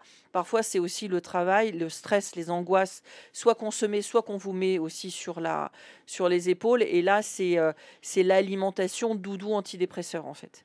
Donc, et votre cerveau, il va pas aller se chasser une sucrine et une salade de tomates. Il va vous demander effectivement du gras et du sucre. Donc voilà, si effectivement vous avez une pulsion alimentaire qui va plutôt sur des produits excessivement riches, essayez de vous dire, ok, donc je vais peut-être me faire du chocolat, mais je vais me prendre de la pomme ou la clémentine ou la banane en plus pour comme ça je vais rééquilibrer. Et après moi ce que je me disais c'est je compense, mais je me fais mal. Donc en fait à qui je dois coller des baffes avant de me les coller à moi-même? Donc après, c'est tout un travail qui doit être fait aussi avec des professionnels de santé, avec des psys, des psychologues, qui peuvent vous aider à rediriger les choses. Et là, tout d'un coup, on baisse le stress et les angoisses, et tout d'un coup, ça va quand même vachement mieux. Et quand les gens disent, oui, mais j'ai honte, je pleure en séance. Non, mais c'est le but du jeu. C'est qu'on lâche, mais on lâche. Donc, ayez de la bienveillance vis-à-vis de vous-même. N'ayez pas honte de ce qui se passe. Et puis, dites-vous que votre vie, elle a autant d'importance que la vie de quelqu'un d'autre. Parce que ça, en termes de mésestime de soi, on est quand même vachement bon de travailler sur le sujet. Mais non, stop. Moi, à un moment donné, je me suis dit, je ne baisse plus les yeux. Je ne baisse plus la tête. Il va falloir faire avec. Donc, on fait avec. Professeur, comment on peut mieux éduquer les soignants, à mieux recevoir la parole des patients, à mieux les accueillir en consultation, par exemple? Pourquoi c'est un sujet qui intéresse moins les étudiants en médecine, par exemple? C'est pas un sujet qui intéresse moins les étudiants en médecine, c'est un sujet qui n'est pas enseigné, et lorsqu'il est enseigné, c'est de façon optionnelle, puisque ce sont des sujets qui ne sont pas dans ce qu'on appelle les épreuves classantes nationales. Les termes changent, mais qui ne permettent pas de passer les concours. Et compte tenu de la quantité de choses que ces professionnels de santé, parce qu'il n'y a pas que les médecins, hein, il y a tous les professionnels de santé et tous ceux qui ne sont pas professionnels de santé, mais acteurs du système de santé. Tous ces étudiants se focalisent sur ce qui va leur permettre d'obtenir leurs examens avec le meilleur classement et donc ensuite les meilleures perspectives. Et à chaque fois qu'on a essayé de faire passer le message qu'il fallait redonner une place à la prise en charge globale, on n'a eu qu'un succès d'estime. Aujourd'hui, le fait d'apprendre à tous les acteurs de santé à regarder différemment les personnes qui les sollicitent, avec un regard bienveillant, en évitant les stigmatisations, les phrases à l'emporte-pièce, c'est absolument très important parce que ça laisse des traces définitives sur la durée de vie. Ça vous chope au moment où vous arrivez parce que vous débutez une grossesse et que vous êtes en surpoids ou en obésité. Mais qu'est-ce qu'elle fait celle-là avec son poids et sa grossesse? Elle ne va pas en plus, excusez-moi de l'expression, mais nous faire un gamin obèse. 20 ans, 30 ans après, quand il y aura un sujet pour une autre pathologie, elle aura la même réticence, cette personne, vis-à-vis du système de santé. Mais ça va même au-delà. Si on est obligé de réfléchir à ça pour les soignants, en fait, il faut le réfléchir pour toute la population. Vous m'avez permis tout à l'heure d'évoquer ce que les médias peuvent faire. Les parents, et à défaut, aujourd'hui, on se rabat sur l'éducation nationale, mais le fait d'enseigner dès le plus jeune âge ce qu'est que la responsabilité individuelle et collective par rapport à sa propre situation. Alors naturellement, on ne va pas parler de la transmission des maladies sexuellement transmissibles à la sortie de la crèche. On est raisonnable, d'accord ? Mais on peut, vous savez... Non, mais attendez, les enfants, ils savent pertinemment quand M. Mbappé marque un but, il ne l'a pas fait tout seul, il y avait 9 gars qui couraient autour de lui, plus un qui essayait de bloquer les buts. Donc, c'est un vrai travail collectif. Il faut enseigner aux enfants, premièrement, qu'ils ont la main sur leur état de bien-être. Je fais exprès de ne pas dire santé, le bien-être. c'est déjà pas mal. Et deuxièmement, le regard sur les différences. Parce qu'être obligé aujourd'hui, vous l'avez fait tout à l'heure, de rappeler que la loi interdit l'homophobie, l'antisémitisme, on peut faire toute la liste, et que malheureusement, il n'y a pas de texte sur l'obésité, pour moi, c'est un constat d'échec. Normalement, l'éducation que nous recevons devrait nous prémunir contre ça, et au contraire, aller plus loin, c'est-à-dire de développer l'empathie, comme on le fait dans n'importe quelle famille où il y a quelqu'un qui est fragile, et où, quelque part, on rétablit non pas l'égalité, mais l'équité en portant une attention particulière. Qu'il y ait des enfants soumis à maltraitance de la part du corps enseignant ou des petits camarades de classe, on en a beaucoup parlé avec le harcèlement scolaire, le physique est quelque chose d'important. Ça va du surpoids au fait de porter des lunettes. Et ça, je trouve que, surtout dans l'évolution actuelle de la société, c'est quelque chose sur lequel on devrait beaucoup plus travailler. Davantage d'empathie. Ouais. Vous savez, liberté, égalité, fraternité, on peut y mettre ce qu'on veut, mais dedans, la solidarité, qui d'ailleurs porte notre système de protection sociale, c'est quand même pas des gros mots, hein. Chers amis, il est 19h passé de 15 secondes, c'est bientôt l'heure de nous quitter, mais vous avez droit évidemment à un mot de la fin. Je vous propose de clore les débats, Anne-Sophie, mais donc vous serez la dernière. Le mot de la fin, docteur Grenier, ou le mot de la suite? Alors moi, je dirais que l'enjeu, c'est d'investir pour sa santé et de réfléchir aux comportements qu'on peut modifier pour améliorer sa santé. Ça va bien sûr sur les aspects de nourriture, les aspects d'activité physique, mais aussi le tabac, l'alcool. J'en profite sur tous les facteurs comportementaux qui finalement peuvent avoir un effet délétère sur sa santé et finalement réfléchir aussi aux bénéfices immédiats. Parce que je ne crois pas beaucoup aux bénéfices à long terme, en particulier chez les jeunes. Quand on vous dit ne fume plus parce que dans 30 ans, tu pourrais avoir un cancer du poumon ou une bronchite chronique, c'est pas très drôle. C'est loin, c'est pas le sujet. Trouvez les gains immédiats pour se motiver à améliorer son comportement en santé. Merci Catherine Grenier, professeur Nisri. Le mot de la fin ou le mot de la suite? Non, très rapidement, on a évoqué tous les facteurs qui entourent le surpoids, l'obésité, la malbouffe, la sédentarité. Ça doit mobiliser un maximum d'acteurs. Ensemble, on est plus fort et il faut travailler en toute transparence et en concertation. On ne fait pas les choses pour les gens, sans eux, pire, contre eux, et on doit tous ensemble définir un objectif, mais ça, il est clair. Je crois qu'il n'y a pas de discussion. Il faut se fixer des calendriers, il faut se fixer des moyens et avancer. On ne peut pas accepter que la situation reste en l'état. Merci professeur Anne-Sophie Joly. Le mot de la fin, votre mot de la suite. J'avais préparé quelque chose tout à l'heure et puis en fait ça m'est complètement sorti de la tête. Mais vous pouvez prendre le temps, ne pas la seconde. Moi, ce que j'aurais envie de dire aux auditeurs, c'est pensez à vous, soyez égoïstes, mais égoïste sur votre état de santé, égoïste effectivement sur votre bien-être. Parce qu'en fait, si vous avez des perspectives d'avenir, de plaisir à partager avec les uns et les autres, vous pourrez le faire que si vous continuez à être en vie et en bonne santé. Donc en fait, c'est très bête, c'est très égoïste.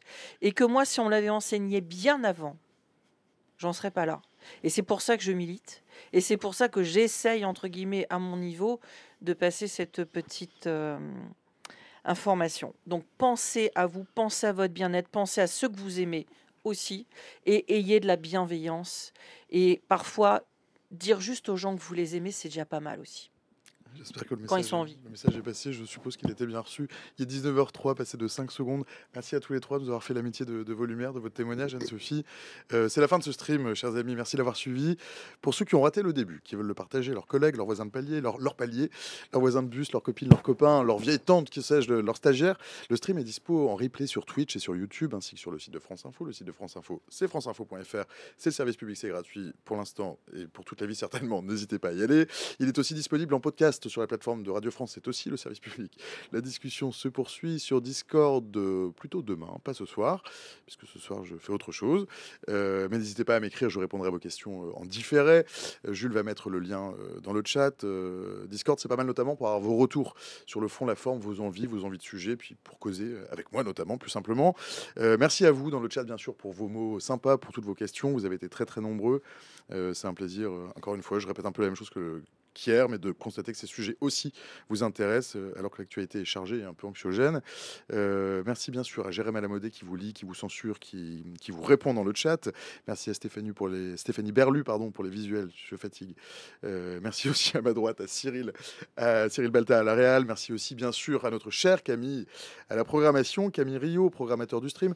Cher Camille, salut, on se retrouve la semaine prochaine. La semaine prochaine, ce sera le mercredi 12 mars. Ce sera de 17h à 19h avec déjà, je crois, encore de l'Ukraine, de l'Europe, de la Russie, des États-Unis, mais aussi la parole de l'enfant et le statut de l'enfant, peut-être. Exactement, c'est tout à fait ça. En effet, les dirigeants des 27 pays de l'Union européenne sont à Bruxelles en présence du président ukrainien Volodymyr Zelensky, un sommet pour répondre notamment au désengagement américain. Le général Dominique Trinquant, Philippe Migaud, directeur du Centre d'Europe stratégique, et Françoise Dosset, spécialiste de la géopolitique russe, seront là pour nous éclairer. Et dans un second temps, nous donnerons la parole à ceux que l'on entend trop peu, les enfants dans le sillage de l'affaire Betaram et le Squarneck, ainsi que de nombreux jeunes placés à l'ASE victimes des violences. Isabelle Santiago, Lias Loufoque et Diodio Mitro seront là pour porter et défendre leurs paroles jusqu'à notre studio. Merci, cher Camille Rio, programmateur du stream, qui a bossé comme un dingue pendant toute cette semaine. C'était pas facile. Camille Rio, le grand architecte des bonnes idées, des bons invités, des bons numéros de téléphone, qui trouve la bonne personne au bout du fil. On se retrouve mercredi prochain, 17h à 19h, même endroit, même heure. Pas de bonne heure, mais certainement de très bonne humeur. Je vous souhaite une excellente soirée à toutes et tous, et puis peut-être un bon week-end. Salut.